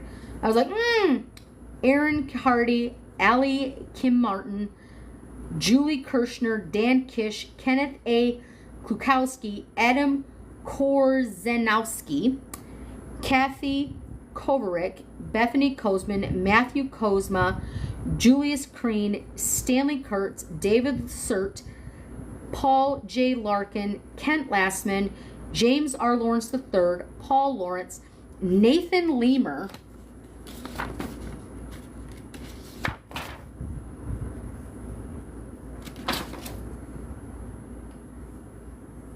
sorry, making my pages and just checking all my stuff. Just checking my stuff. We're almost done with the names, guys. We're on L's. Then we're gonna get to the foreword, where they're gonna talk about some bullshit. David Legates, Mario Lewis, Ben Lieberman, John Lingone, Evelyn Leem, Mario Loyola, John Malcolm, Joseph Masterman, Earl Matthews, Dan Mahler, Drew McCall, Trent McCotter, Micah Meadowcraft, Edwin Meese III, Jessica Melgwin, Frank Mermound, Mark Miller, Cleta Mitchell, Kevin Mooley, Caitlin Moon, David Moore, Claire Morrell, Mark Morgan, Hunter Morgan, Rachel Morrison, Jonathan Moy, Ian Murray, Ryan Nabil, Michael Nassi, Lucian Namer, Nazik Nikatar, Mitch Nikolich, Matt O'Brien, Caleb Orr, Michael Peck, Leah Peterson, Michael Pillsbury, Patrick Pizzella, Robert Poole, Kevin Preskenis, Pam Pryor, Tom Pyle.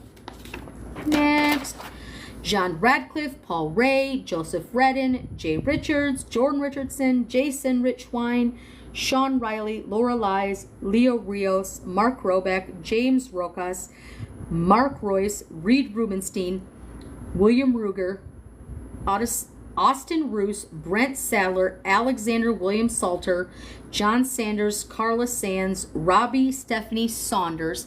1 second.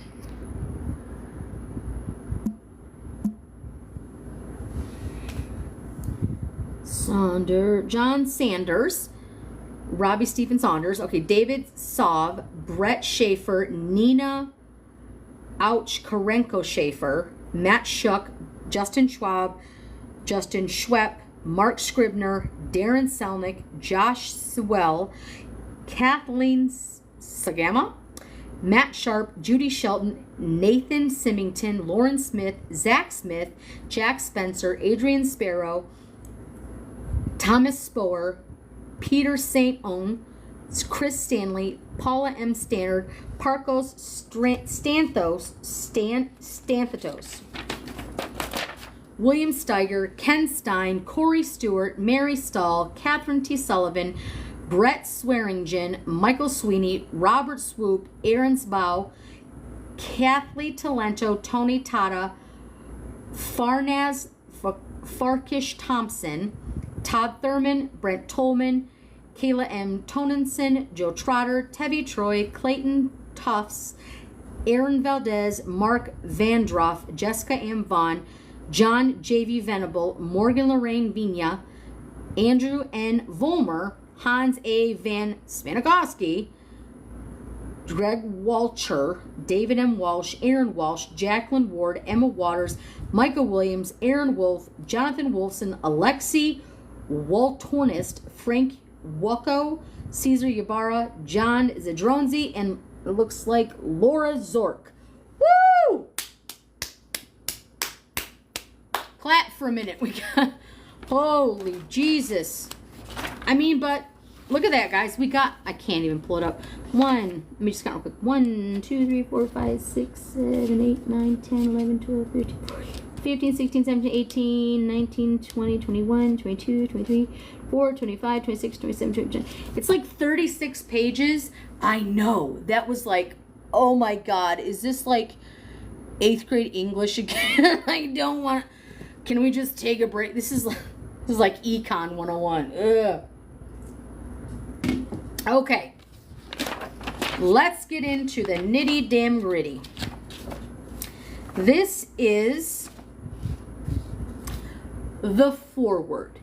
This is the foreword. A Promise to America. Kevin D. Roberts. 44 years ago, the United States and the conservative movement were in dire straits. Both had been betrayed by Washington establishment and were uncertain with whom to trust. Both were internally splintered and strategically adrift. Worse still, at that moment of acute vulnerability and division, we found ourselves besieged by existential adversaries, foreign and domestic. The late 1970s were, by any measure, a historic low point for America and political coalition dedicated to preserving its unique legacy of human flourishing and freedom. Oh, look at that, a typo. Yep, I'm that kind of bitch. Country queen, that's who I am. You have a typo. Your editors ain't shit. It's is plural. Apostrophe S. What's wrong with you? I know, that's not the takeaway from this. I just think it's funny when it's supposed to be this huge manifesto and you've already, on page 1, there's on actual page 1. So this is page 1, guys. This is page 1. And then the other one goes all the way. 1 second. Oh, by the way, when it comes to the mandate for leadership, like I'm not gonna read the bibliographies. I'm not in middle school anymore. 887. I think that's the last page. Let me see. Of actual pages, yes. So we have 887 pages to go. Woo! I'm gonna need no cliff notes because we have to read through it. But everybody take a drink.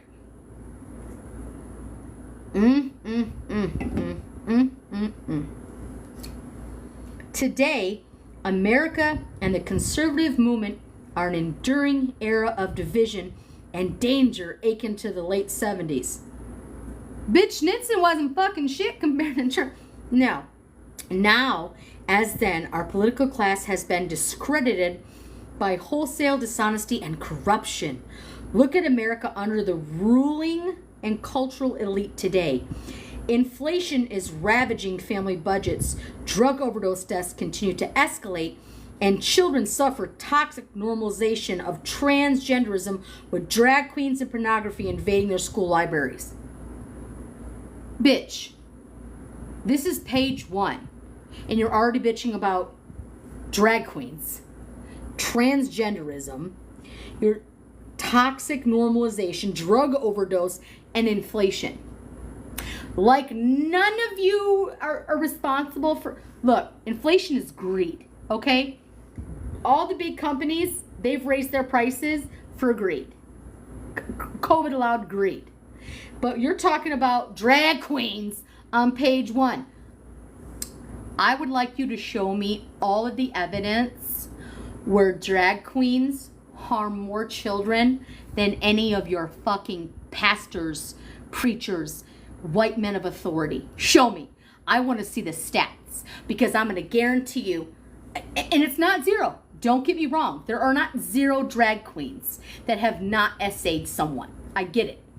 But when you compare a drag queen to people in religious organizations of power,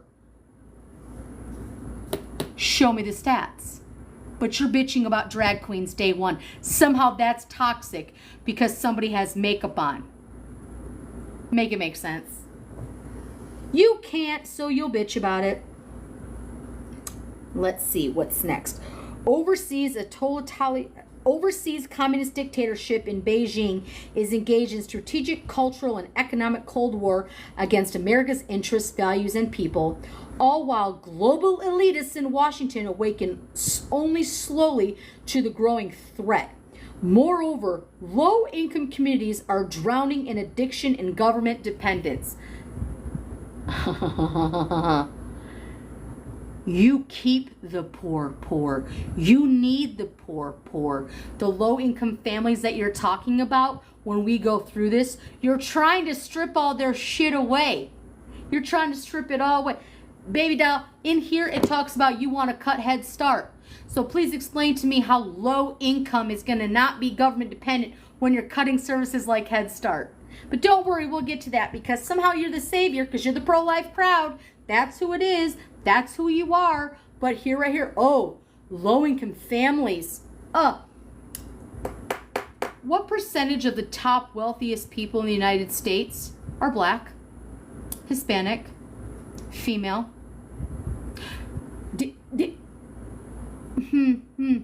What about Tulsa? Anybody? What about Tulsa? I wonder what's happening in Tulsa. Well, I know he talks about the Tulsa massacre. Oh, that's right, because it was like Black Wall Street, right? Because people were thriving, right? So you keep the poor poor by damaging and destroying everything that anybody of any minority class works so hard for, because you need to keep them poor because you need a working class. So shut all the way the fuck up when we're talking about low-income families and government dependence. You do it intentionally, and then you rip out those services and you give them absolutely no direction on what to do. So you can take your shit with that and just shove it straight up your ass. I don't give a damn. Because, right, you're going to talk about like school vouchers. We're going to talk about school vouchers later on. You want to talk about evil, low-income families, government dependence, you're taking away education. I have read some of this, and if you do not get as angry as I am, I don't know what to tell you. I really would have no idea what to say, because it's disgusting. You are blaming minorities for government dependence, yet you keep people dependent and then rip their services with absolutely no recourse. None. I just make it make sense. Make it make sense. One moment. Oy vey. Contemporary elites have even repurposed the worst ingredients of 1970 radical chic to build the totalitarian cult today known as the Great Awakening. Listen to me now. Anytime somebody says the word woke, they're trying not to say racial slurs. That's all that shit is. CRT, DEI, wokeism, go woke, go broke. All of that shit is them trying to avoid saying racial slurs. So they'll call it wokeism because it sounds a little less offensive, but we all know what it means. Stop with the bullshit of wokeism. You mean life? You mean somebody who isn't a rich white male with fucking entitlement? That's what that means. That's what that means. Stop with the wokeism bullshit. It's not woke. There's no such thing as woke. I am awake. I am waking you up by reading this. But this wokeism, I just cannot stand that bullshit because it's right on the tip of their tongues. Because every time somebody says it, I want you to look at them and tell me where their stature in life is. Are you a senator? Are you a president? Are you a person of power? Do you have money? Because only dipshits like that say fucking wokeism. That are people who have been gaslit the hell out of by MAGA to believe that somehow, because every time you ask somebody at these rallies, define wokeism. Shit, Chaya Raichik couldn't even do it when she was talking about wokeism at a school. She couldn't define it. Libs of TikTok, Chaya Raichik, could not define wokeism. Well, I love this. Well, it's woke. No. Say what you mean to say. Say what you mean to say. Unbelievable. And as now and then the Republican Party seems to have little understanding about what to do. Most alarming of all, the very moral foundation of our society are in peril. Yet students of history will note that notwithstanding all those challenges in the late 70s proved to be the moment where the political right unified itself.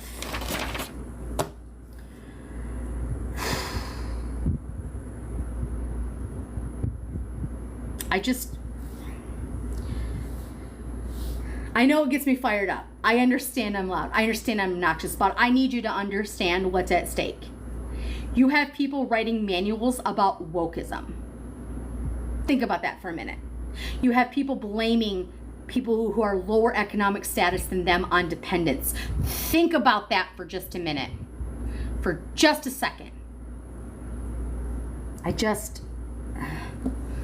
Oh, hang on one second, guys. 1 second.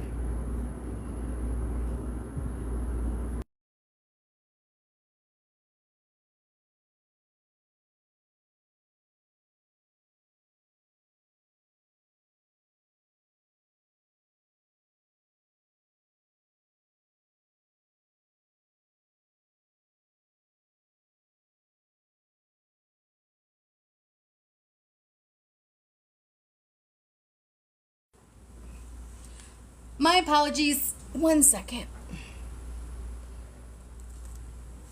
Sorry, that was my kid's school.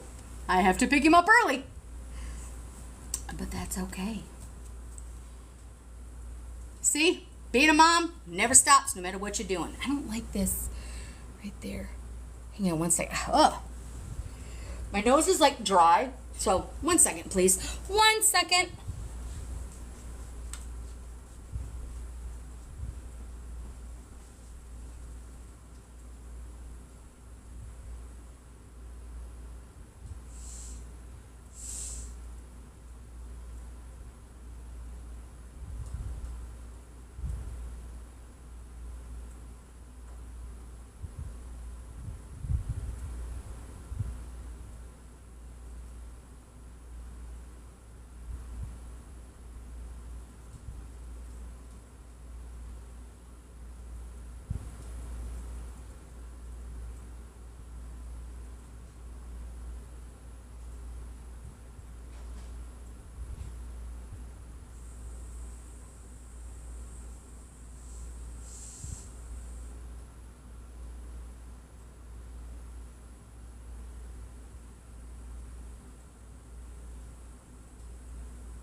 My apologies. I had to go blow my nose and wash my hands because that's disgusting when you don't do that. So, ooh, why is that so large? Oh, I feel like my nose is on fire. Crazy hand. Okay, let's get back to it. There. I want to make sure that I can see all the comments and stuff too. So, what was the last word I said? Yet history will note that notwithstanding all these challenges, in the late 70s proved to be the moment where the political right unified itself in the country and led the United States into historic political, economic, and global victories. The Heritage Foundation is proud to have played a small but pivotal role in that story. It was early 1979, amid stagflation, gas lines, and the Red Army invasion of Afghanistan, that Jimmy Carter's days of malaise, the Heritage launched the Mandate Leadership Project. They blame it on Carter. This is why Jimmy Carter's not going to die. He's like, nope, No, I'm not gonna die. It's not gonna happen. I'm gonna tell you right now. Even I am like, dear Lord, just let Jimmy get through the election because I want him to see this undoing. We brought together hundreds of conservative scholars and academics across the conservative movement. Together, this team created a 20-volume, 3,000-page governing handbook containing more than 2,000 conservative policies to reform the federal government and rescue the conservative movement to the country, confident, specific, and clear, and rescue them from the American people from Washington dysfunction. Mandate for Leadership was published in January 1981, the same month Ronald Reagan was sworn into his presidency. Do you think it was a coincidence? Nope. By the end of that year, more than 60% of its Look at that! Another damn typo. Dude, page 2. Call your editors. You're fucking bad at this. If I can point out... excuse me. I'm just going to look a red pen like... Excuse me, right here. You're spelling things wrong. You're not giving it possession. Recommendation had become policy. And Reagan was on his way to ending stagflation, reviving American confidence and prosperity, and winning the Cold War. Oh yeah, trickle-down economics. How well that worked for you, Ronnie? Nah. Well, it worked for you. It didn't work. It didn't trickle down. It just trickled upwards. It just stayed stagnant. The bad news today is that our political establishment and cultural elite have once again driven America toward decline. Then maybe you shouldn't have elected Trump. The good news is that we know the way out of it, even though the challenges today are not what they were in the 70s. Conservatives should be confident that we can rescue our kids, reclaim our culture, revive our economy, and defeat the anti-American left at home and abroad. We did it before and we'll do it again. Really? Did it before and we'll do it again. Huh. Sounds like you want to homeschool your kids and make them go to church and knock them up and create a workforce. Maybe it's me. Sorry. You want to create white babies. You want white babies to be born, right? Is that how that's going to work? That's what that sounds like. Sounds like a little right white. As Ronald Reagan put it, freedom is a fragile thing and it's never more than one generation away from extinction. It is not ours by way of inheritance. It must be fought for and defended constantly by each generation. This is the duty history. That doesn't even make sense. The sentence does not make sense. Grammatically, it's not. This is the duty history has put before. Who the hell edited it? Look, what was the editor's name again? Let me go back. The editor.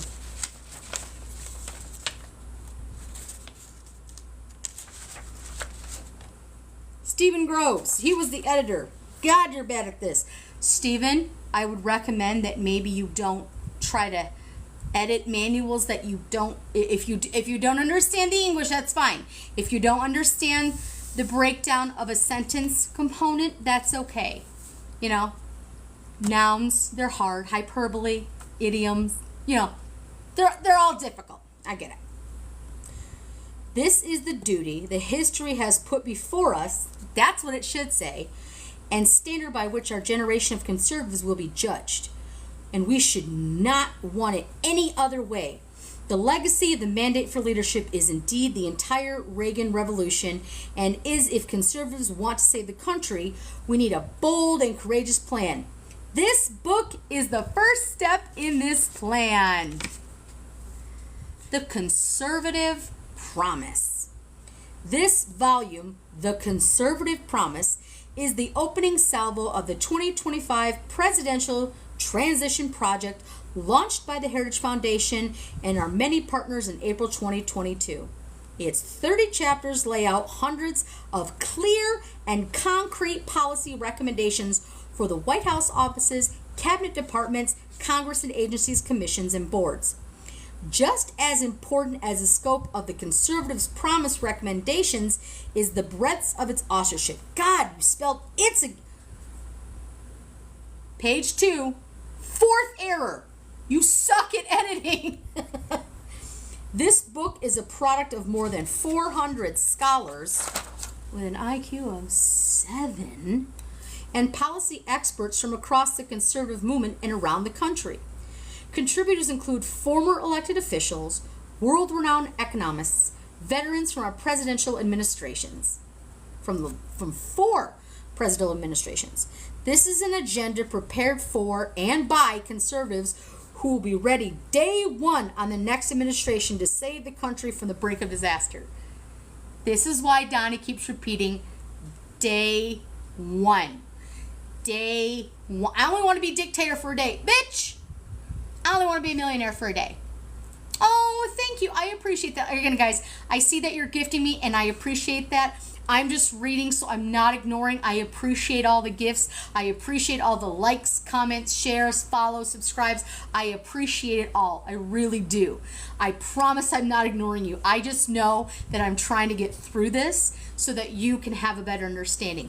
But thank you so much for supporting me in what I do, and I hope that with this knowledge that you have, you can take that and you can have talking points to maybe some of those around you that say, hey, this is what's going to happen, or hey, I'm educated on this now. I don't feel so in the dark, because honestly, this is not going back in the box. Pandora's box has been opened, and we need to make sure that everything we can do to understand what they're trying to do, that they can't get away with. It's exactly what we need. It's exactly what we want.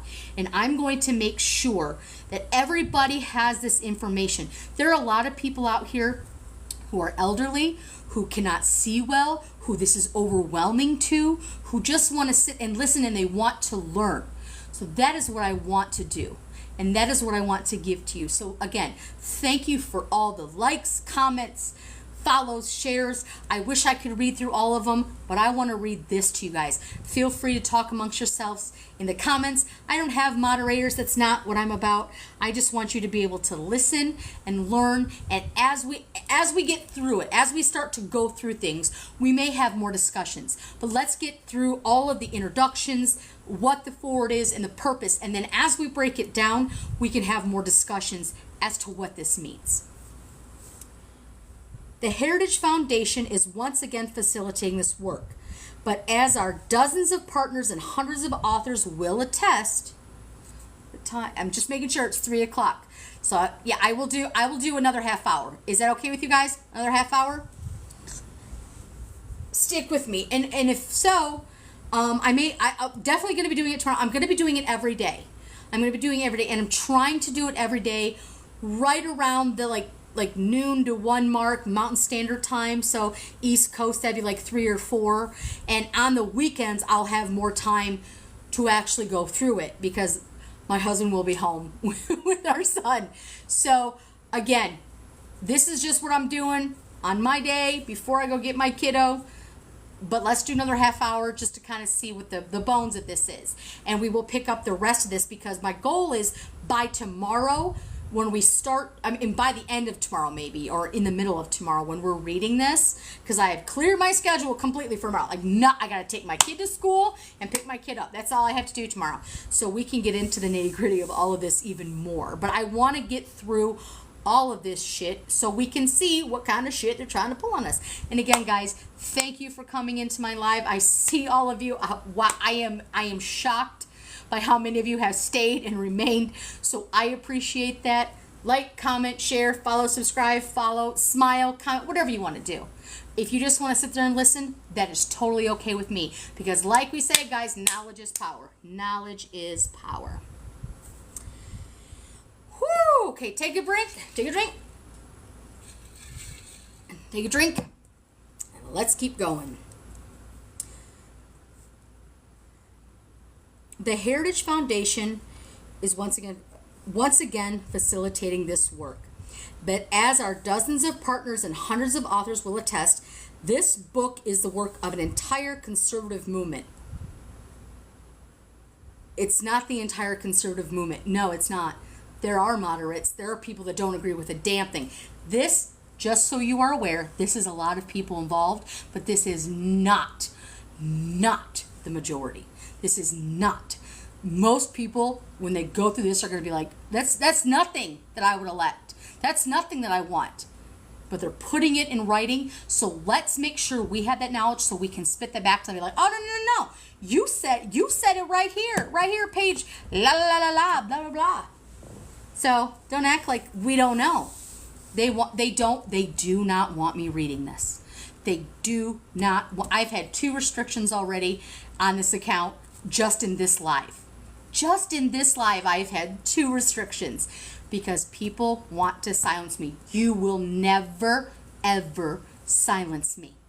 You will silence me when I meet Jesus, when I'm 196. That's it.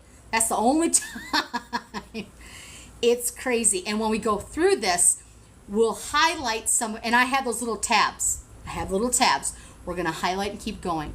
And when we go through things, we can slow down a little bit more.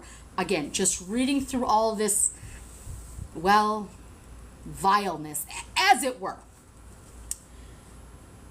As such, the authors express consensus recommendations already forged, especially along 4 broad fronts that will decide America's future. So this is going to be key. Restore the family as a centerpiece of America's life and protect our children. You act like we all don't want that. Like we're all not for that. Dismantle the administration state and return self-governance to the American people. No.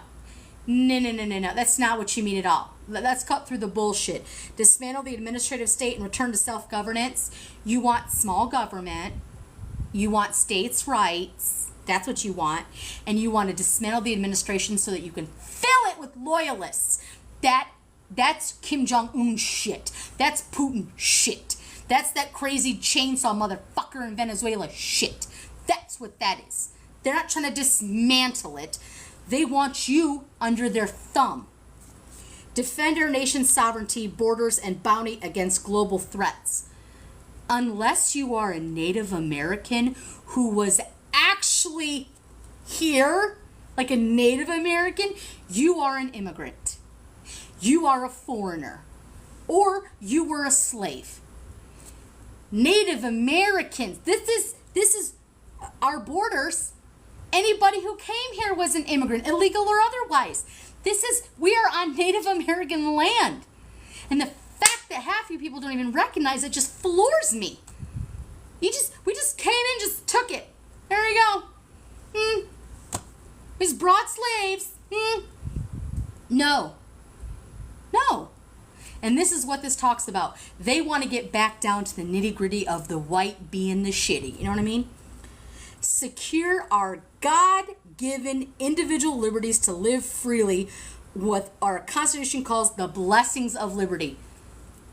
That is such a fucked up statement to make. I'm going to read it again. Secure our God-given individual rights to live freely. No, you don't. You want to live freely. You, the elite, want to live freely. You, conservative, Christian Nazilists, want to live freely. That's what you want. You want to live freely, but you want to tell everybody else how to fucking live. So you want to restore family as the centerpiece, meaning you want a nuclear family. You want a wife and a husband, and you want them to never divorce. We're going to get into that because there are some very sinister chapters on that. You want to dismantle the administrative state and return self-governance to the American people. No. You want to instill extremists and loyalists, and you want to retaliate against people who are not like you. You want to defend our nation's sovereignty, borders, and bounty against global threats. Mar-a-Lago had documents for days. You want to talk about global threats? Go check Donnie's shitter. Secure our God-given liberties to live free. The founding fathers. Separation, church and state. Not God-given. Not everybody subscribes to Christianity. Do I believe that many Americans are Christian and it's probably the majority? Sure. But we have the right to practice any or no religion at all. Period. But because you push God's agenda, acting like Jesus was white and not a queen from the Middle East who was olive and brown skinned, always will fucking floor me. Everything that Christian nationalists talk about is Jesus would have hated your asses. Just get that, just put that right in your, write that in your Chrome Dome. What makes these 4 pieces of the conservative promise so valuable to the next president is that they cut through superficial distractions and focus on the moral foundation challenges America faces in the moment of history. This is one of the secrets of the conservative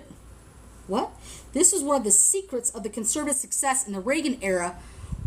Our generation should emulate. As in the late 1970s, Americans today experience the failures of political and cultural elitists in countless ways. In the job market, in the grocery store checkout lines, in the streets in our schools, in the media, and within our institutions.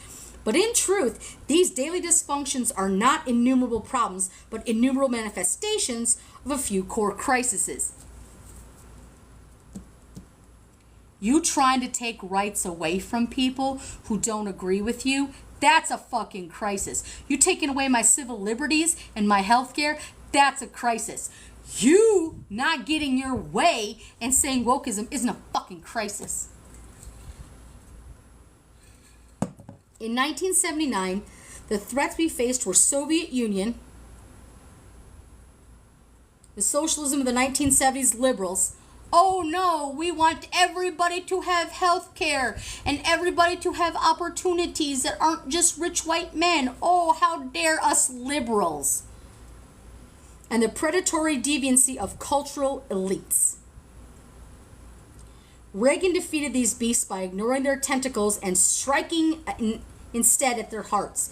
His approach to the Cold War, we win, they lose. His economic agenda, the human dignity of work and its many rewards. God, and another spelling error. Will somebody please let this fucker know what possession means? IT''s when it's before, like, if you're saying like its policy, its own, like, how are you going to restore education when on page 3 we're at like 5 or 6 now? Typos. That's a shit. I'd be want my money back. Oh wait, I'm sorry. Y'all work for free, right? Right? There's no lobby money. There's no like Clarence Thomas shit coming your way. You know what I mean? No, it's not happening. His platform in the culture wars, the community of values embodied in these words: family, work, neighborhood, peace, and freedom. This book and Project 25 as a whole will arm the next conservative president with the same kind of strategic clarity, but for a new age. All right, here we go. Promise number 1. Restore the family as the centerpiece of American life and protect our children. Banning books protects our kids.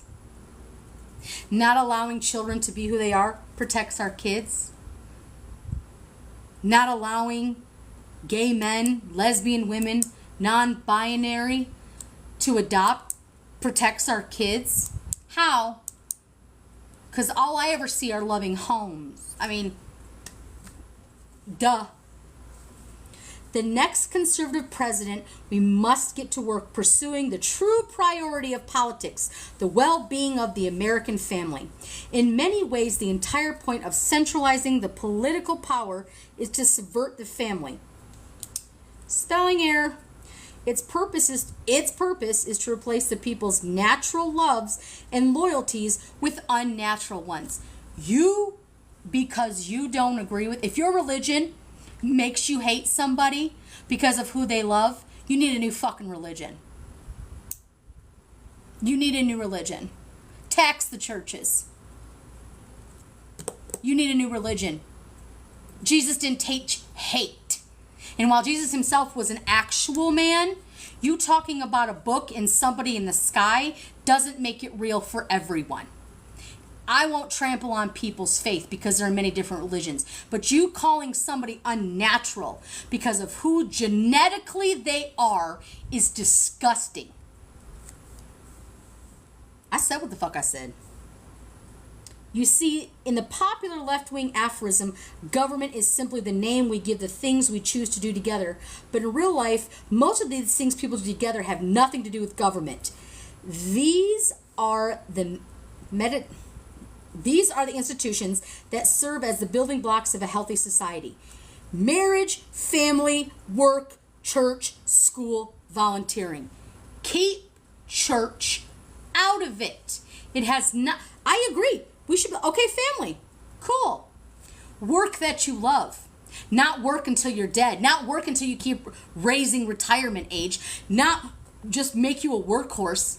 Not school vouchers so you can let kids that are in private school have that money and then close down public education for those who can't afford it and raise tuition in the other one. No. You don't give a shit about, you give a shit about your family. Your family. That's where your pro-life stance comes in. Right there. The name of real people give to these things we do is called community, not government. Our lives are full of interwoven, interlapping communities, and individual collective of happiness depends upon them. But most important community in each of our lives and the life of the nation is the family. You, as a government, do not get to define what family is. You can say a man and a woman together can make a baby. But you can also say a lesbian and a lesbian who choose to have no children and 5 dogs. That's a family. There are also people out there who are single women who have no pets and just want to live their life in jet set. And they have friends that they go to brunch with. That is their family. You do not get to decide as a government what family is. You're trying to put labels on people because it makes you uncomfortable because somebody else lives their life the way they choose to and it pisses you off. Stop with your bullshit. Family is not just nuclear.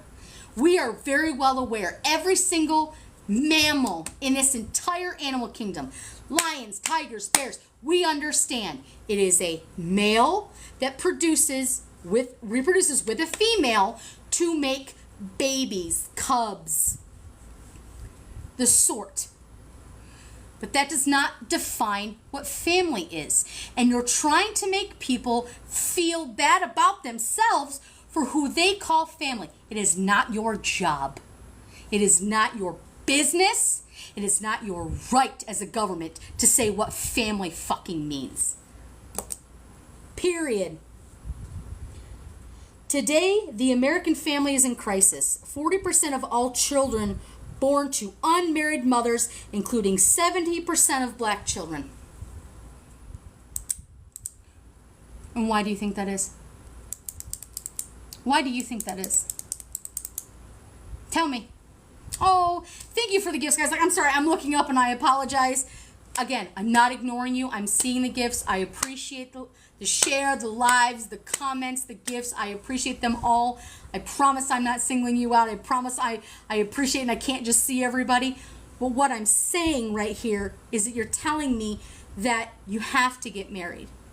You're telling me that women are unmarried.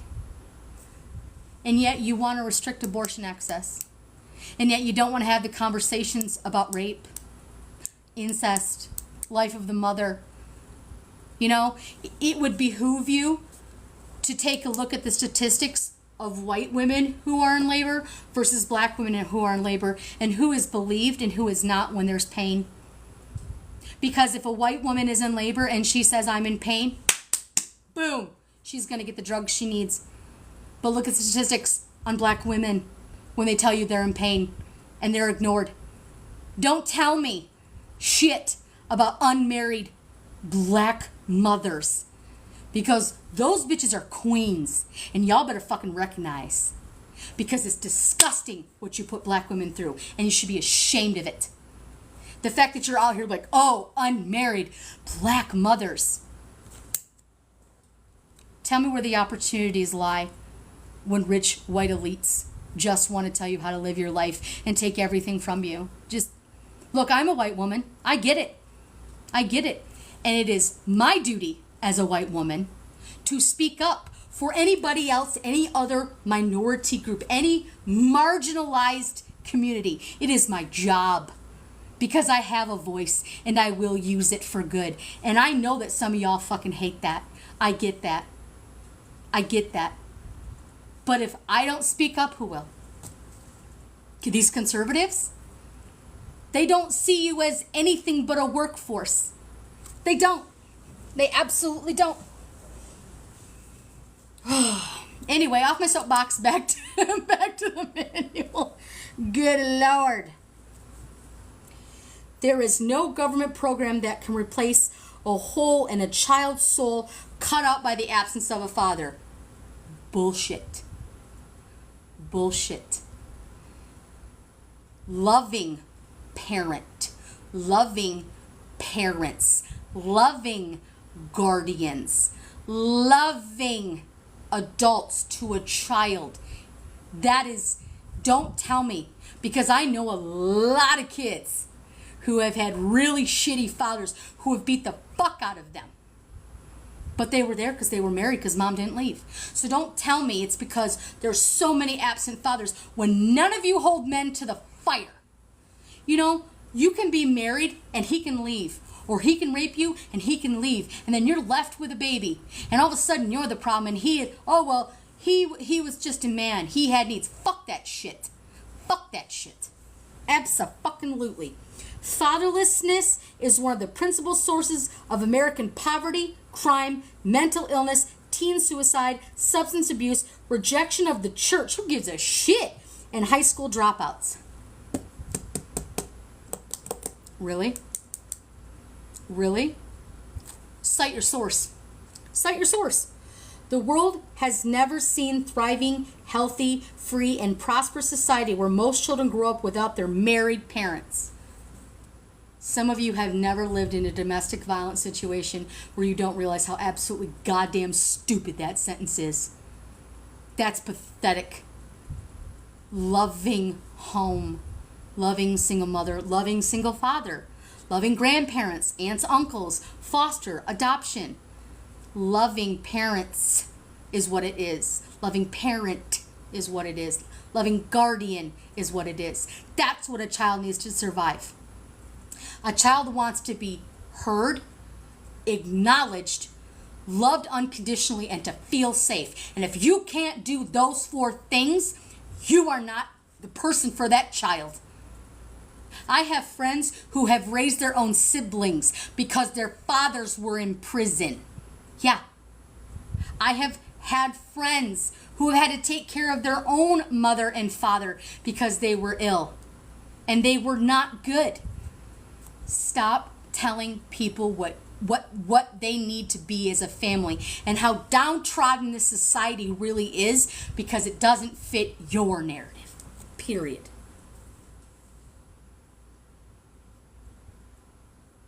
Where are we? Rejection.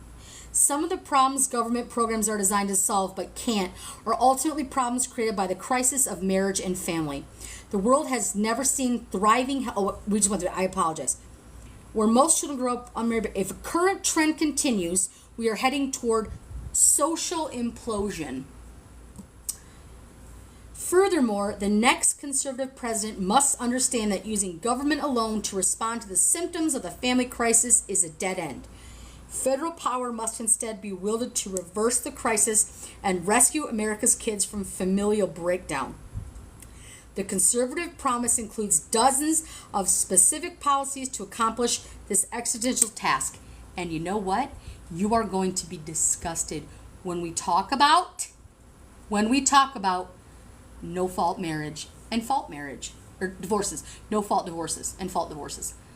You're going to see where this comes into play, and it's going to make you ill. Some are obvious and long-standing goals like eliminating marriage penalties in federal welfare programs and the tax code and installing work requirements for food stamps. Here's the problem I have. Most food stamps go to children and elderly and disabled. Low income. Children can't work. They can't provide. And you want to cut food stamps. Food. That's ridiculous. We live in a country of surplus. There should never be one child ever that goes hungry in any city in this entire nation. And yet we do. And you're pissed about food stamps. Food. You are mad about food. When people get those food stamps, they go buy food. That puts money back into the economy.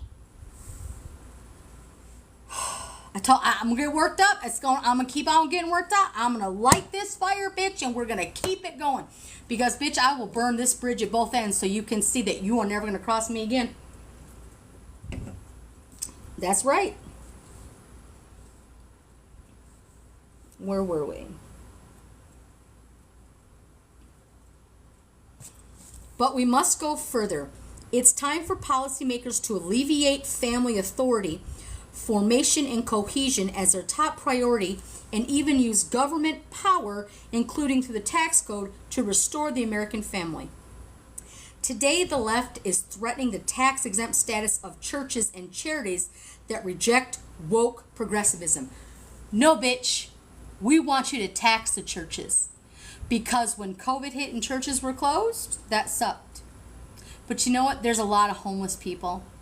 And all it would take is you opening your church doors that you are exempt from taxes on, and you get donations every Sunday. Joel Osteen should have a whole fucking homeless wing. And you know what? He doesn't. He has a multi-million-dollar mansion and a fucking good hairstyle. That's all that bitch has.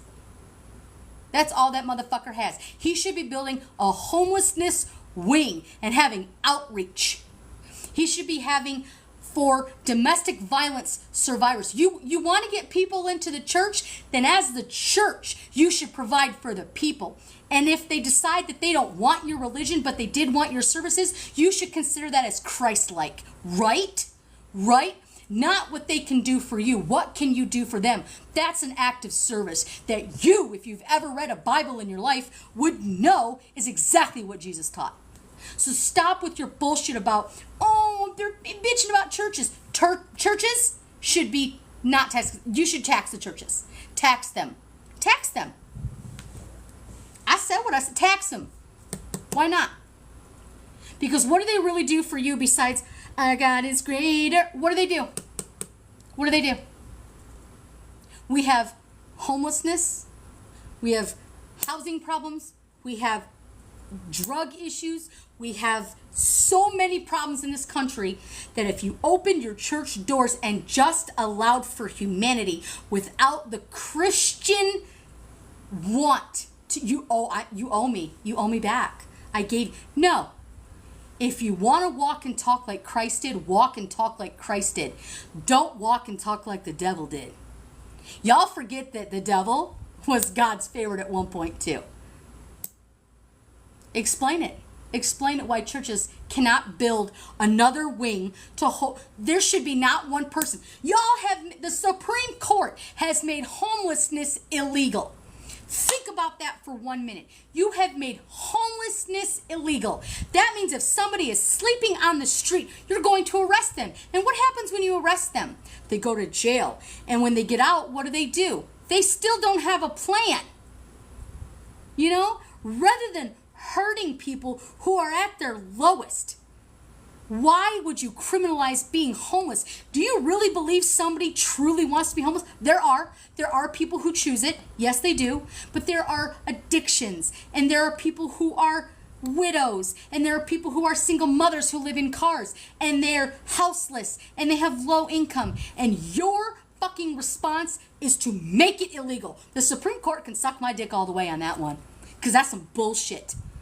As much money that gets hemorrhaged from this country, there should be not one person that should ever be homeless, let alone be prosecuted. Prosecuted. Okay, sure, you're going to arrest me. I'm going to go to jail. I'm going to have a hot and a cot. Cool. But then what happens when I get out? You're going to arrest me again. I'm going to have a record. I'm going to have a record. Think about that. For being homeless, the lowest point in your life. Terrified. You don't know what could happen. You don't know if you could get hurt. You don't know if nothing. You have nothing. And you get arrested for sleeping because rich white people don't want you around. Fuck you. Open the churches, tax the churches, stop with this bullshit with the homelessness that the Supreme Court says is illegal. Then the Supreme Court should have a fucking plan. Don't make it illegal. Make the churches open their doors. Okay? Again, ranting, and I get it. I apologize. Back to it. I always lose my place. That's my ADHD, and I apologize for that. They will soon turn to Christian schools and clubs with the same totalitarian intent. No, they won't. No, we won't. Because as the left, we want you to live your life how you want to live it as long as you don't hurt nobody else. That's it. The next conservative president must make the institutions of America's civil society hard targets for woke culture warriors. This starts with deleting terms of sexual orientation and gender identity. SOGI, as they call it. SOGI. Diversity, equity, inclusion, DEI, gender equality, gender equity, gender awareness, gender sensitive, abortion, reproductive health, reproductive rights, and any other term used to deprive Americans of the First Amendment rights out of every federal rule, agency, regulation, contract, grant, regulation, and piece of legislation that exists. You just slammed a whole bunch of shit together and basically said, if you don't look like me, if you don't have money like me, if you don't have free cars like me, if you don't vacation in Cabo and Lake Tahoe like me, you ain't shit. If you ain't straight, you ain't shit. If you're trans, you ain't shit. Is that what you're trying to say? You're trying to say they're not human because they don't think like you, and you want to lump all this together, and then you want to take away reproductive health rights? Bitch, do you know the suicide statistics for trans? Do you? Because, see, I don't think I've ever seen a white rich boy go to school and be like, you know what? I think I have to off myself because I'm white and I'm rich and I have everything. And I'm not bullied. And I have a great home. And I have a mom and a dad. And, you know, I'm going to get a car next year. You've never seen that. But you've seen trans kids do it because they're bullied. Because as this society right here, these parents, these grandparents teach that to their children. They teach it to their children, and it's disgusting, and you should be ashamed, but you're not. You're not ashamed, and that's where the problem comes in. You don't allow people to be themselves, and you try to have government agencies regulate somebody's genetic code. You're a fucking moron.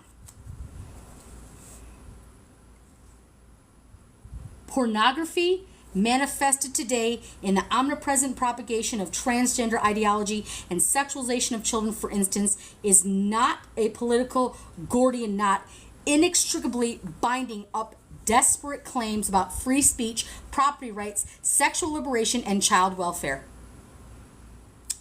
I could log on to Twitter right now and pull up easily 50 fucking white men who have been arrested for child porn. But you know what? I've never seen a drag queen. I've never seen a single black mother. I don't see any of that. I don't see single black mothers watching a whole bunch of fucking kitty corn. I don't see that. I see white fucking men of power doing that all the fucking time and going to jail for it and getting really light sentences. So go ahead and ban pornography, but we know what your browser history says, bitch, because we can see it. You have a record. The people who produce and distribute it should be imprisoned. You're right.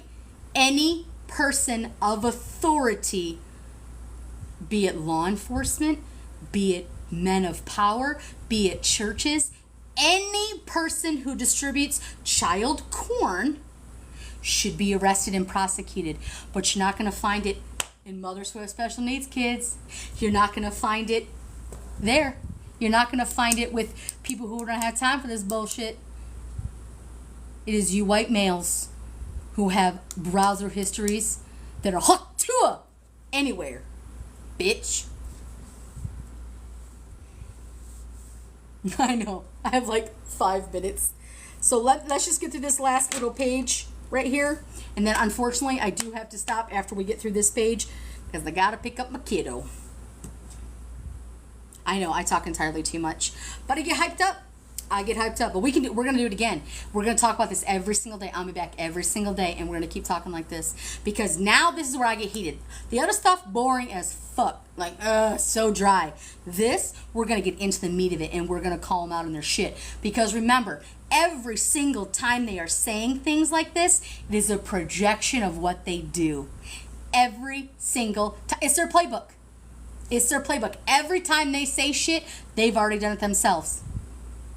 And if they project it to you and make you think they're trying to gaslight you, you're like, I don't do that shit. That's not me. I don't know who the fuck you're talking. It's not me, bitch. Right. It has no claim to the First Amendment protection. It's spelling error. Purveyors are child predators and misogynistic exploiters of women. Finally, we agree on something. Misogynistic exploiters of women. The churches. Their product is as addictive as any illicit drug and psychologically destructive as any crime. Pornography should be outlawed. The people who produce and distribute it should be in prison. Education and public libraries who purvey it should be classified as registered sex offenders, and telecommunications and technology firms that facilitate its spelling error spread should be shuttered. If there are two consenting adults that want to watch consenting adult porn, that's on them. If there are people who are sex workers out in the industry and that's what they do and they are adults, that's awesome, because that's what they decide to do.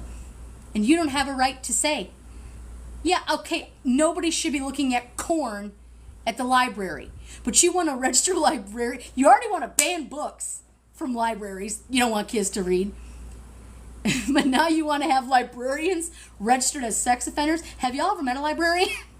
Like, they do so much work for the communities that y'all can't even top it. Librarians are one of the most underappreciated, misunderstood people, because they love teaching kids. They love what they do. They want knowledge. They want the education.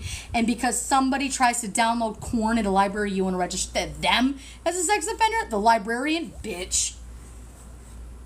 In our schools, the question of parental authority over their children's education is a simple one. Schools serve parents, not the other way around. That is it. Of course, the best argument for universal school choice. Universal school choice. A goal of all conservatives and conservative presidents must pursue. But even before we achieve that long-term goal, parents' rights as their children's primary educators should be non-negotiable in American schools. States, cities, and countries, school boards, union bosses, principals, and teachers who disagree should be immediately cut off from federal funds. Really? That's what you want to take out of that? That's just absolutely batshit crazy to me. I don't understand. You want universal school of choice. You want school vouchers. You want school vouchers so little Timmy and Peyton and Leighton and Brittany, who are already in private school, get that money taken away from that and given to the private school. They're already enrolled. You think they're going to take more enrollees? No. What they're going to do is they take the money, they give it to the private school, and then they raise the tuition. You know what? That takes the money away from poorer communities. And when you don't have money for any kind of education, there are teachers that will stay for bare bottom nothing to make sure that children are educated. They do it all the time, and it's thankless. And you want to say, I as a parent get to elect the principal? No, it's a school board. I as a parent want education, then fucking homeschool. But you do not have the right to take that money away from other impoverished schools. And then you want to get cut Head Start. All that tells me is you want the rich to be rich and you want the poor to be poor. You want the rich to be the bosses of the poor. You want this to be management, and you want kids to be a workforce until they die. That's why you're pro-life. Admit it. Oh, you can't? That's okay. I can admit it for you. The noxious tenets of critical race theory and gender ideology. There is no CRT taught in any primary education. Do you mean history? Do you mean history? Like real history? Because it's not taught. And gender ideology is acknowledging personhood. How many trans kids do you really think are in your school? I'm going to guarantee you it's not the majority, so why do you care? It's absolutely batshit crazy that there are children out there who are truly genetically a different way. Y'all have never seen genetic code. I have a child who has a genetic condition. It's in his DNA. He can't change it. It's the same with children who are trans. Do I think there are people out there who may be confused? Sure. But that's a discussion for parents to have and not the government. But a loving parent to a trans child is all that is needed, and support and care. And if a school has a problem with it, the school shouldn't exist. Period. Gender ideology should be exercised from our curricula in every public school in the country. These theories poison our children who are being taught, on one hand, to affirm the color of their skin fundamentally determines their identity and even their moral status, while on the other, they're taught to deny the very creatureliness that inheres being human and consists of accepting giveness of our nature as men or women. The majority of the world are men and women. And the fact that y'all get your balls twisted up over trans women, trans men is mind-boggling. Why do you care? Are you jealous? Are you jealous because somebody can live their truth and you don't like that? Please. Allowing parents or physicians to reassign the sex of a minor is child abuse and must end. For public institutions to use taxpayer dollars to declare the superiority or inferiority of certain races, sexes, and religions is a violation of the Constitution and civil rights and cannot be tolerated by any government anywhere in the country. That's all religions, fucker. All. That's all races. That's all sexes. And just because you believe there are only two genders, maybe you should open a biology book. If it doesn't affect you, why do you fucking care? Because you can't control it. You can't control what somebody else does, and that bothers you. But the pro-family promise expressed in this book and essential to the next conservative present agenda must go much further than traditional narrow definition of family issues. Every threat to family stability must be confronted. This resolve should color each of our policies, consider our approach to big tech. The worst of these companies prey on children like drug dealers to get them addicted to their own mobile apps. I don't see any of you taking your phones away from your rich white kids. You just keep buying them the next iPhone. Many Silicon Valley executives famously don't let their own kids have smartphones. They nevertheless make billions of dollars addicting other people's children to theirs. Spelled theirs wrong, spelling error. TikTok, Instagram, Facebook, Twitter, and other social media platforms are specifically designed to create digital dependencies that fuel mental illness, anxiety, to fray children's bonds with their parents and siblings. Federal policies cannot allow this industrial-scale child abuse to continue. This is where, if you are a parent, you should monitor the use of your child's phone because of predatory white men on apps. The general consensus for most SA victims in this country are grown white men. So yes, as a parent, you should monitor your child's use. You should. You absolutely should. But to say that it fuels mental, you don't like social media because it's instant. Right now. Because I can get a message across faster than you can, and you don't like that. Now, I agree that there should be limits for children to a point. There should be safeguards depending upon age. But to say that it causes mental illness, no. You don't like it because you can't control it. Last paragraph, guys, and then we're going to go. Finally, conservatives should gratefully celebrate the greatest pro-family win in a generation, overturning Roe v. Wade. I'm going to get heated. A decision that for 5 decades made mockery of our Constitution and facilitated the deaths of tens of millions of unborn children. No. Fetuses. If you take a fetus out of a body at any stage and say, hey, survive on your own. Go ahead. You're trying to use the 14th Amendment for personhood. You're trying to use that against people. Oh, it's a person.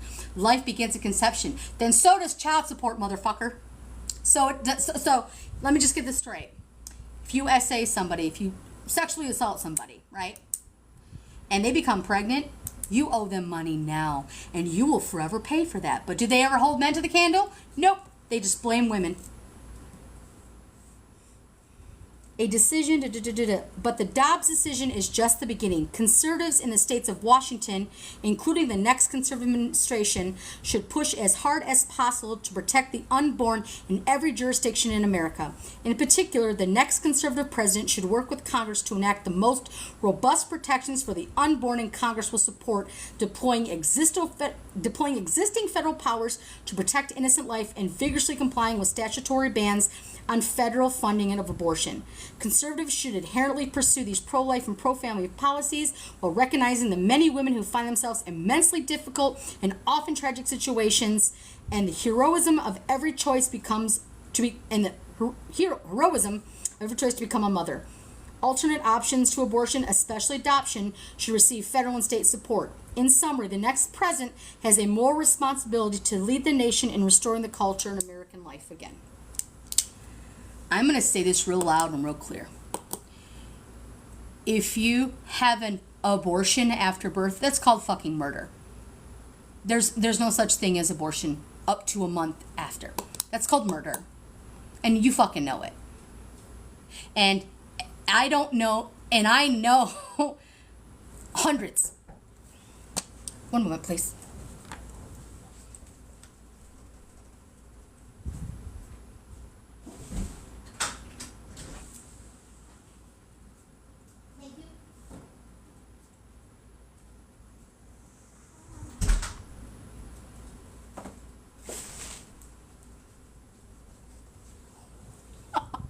It was a book I ordered from Amazon.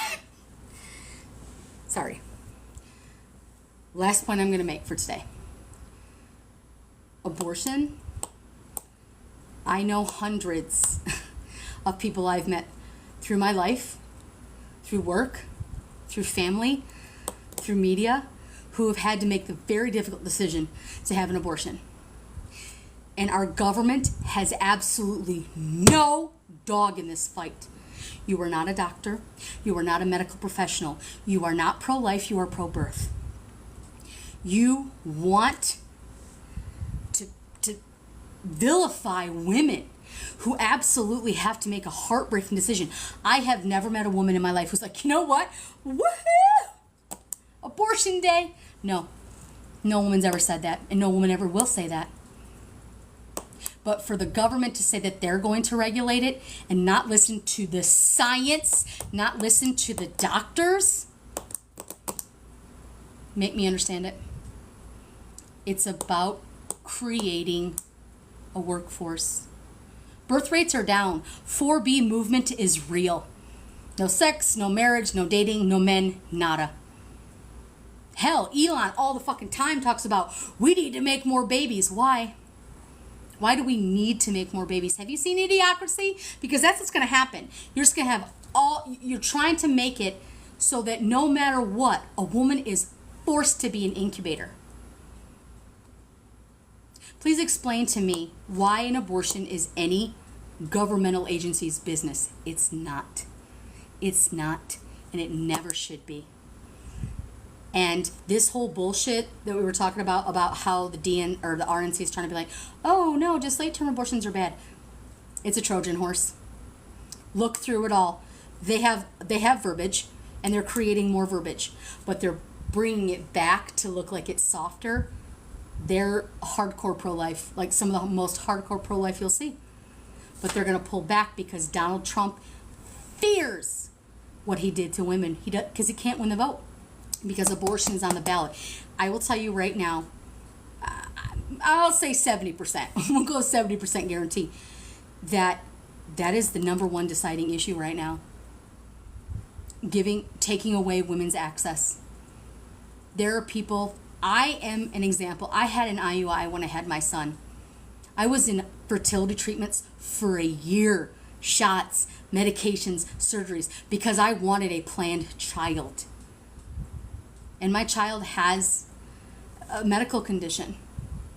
And he has autism. And I love my child. But there are people who go through the IVF process, who are wanted pregnancies, and all of that.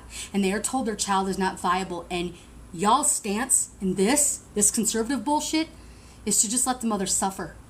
You would rather want a woman to die than to remove a fetus. People have to make that decision with their doctor. And I know how heartbreaking it is. I have a friend who's had 11 miscarriages. 11. Do you know how devastating that is? These are wanted children. There are children who are not. There are children who are victims of rape. There are children who are barely having their cycles, having to be parents. You would rather have a 12-year-old have a baby than to allow them to have an abortion, because adoption is the answer. Why is that the answer? You've never carried a child full term and then had to give it away. It's hard. You know, and some of those situations can't be helped. But telling people that adoption is the only way is disgusting. It's vile, and it's none of your fucking business. Period. I said what I said. All right, guys, the next time we meet, we're going to be on page 6. We're going to be talking about the promise, dismantle the administration state, and return to self-governance in the American people. For those that have stuck with me this long, I appreciate it.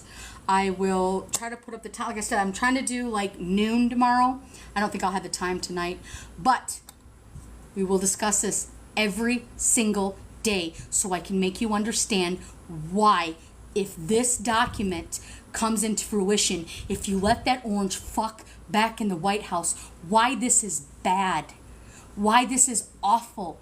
You'll never vote again. It will become Gilead. People will leave. They will flee the country. They will get hysterectomies. They will do whatever they can to self-persevere. Because the government wants to step in and take control of every aspect of your life. This is all this fucking mandate is. Project 2025, the Heritage Foundation, it's all about control. It's about control. It's like a big game of fucking Squid Game. But we're not going to let it. And I'm going to keep educating you. And I'm going to keep talking like I talk and keep doing what I do. And I hope that I see you guys again. I hope that you come back.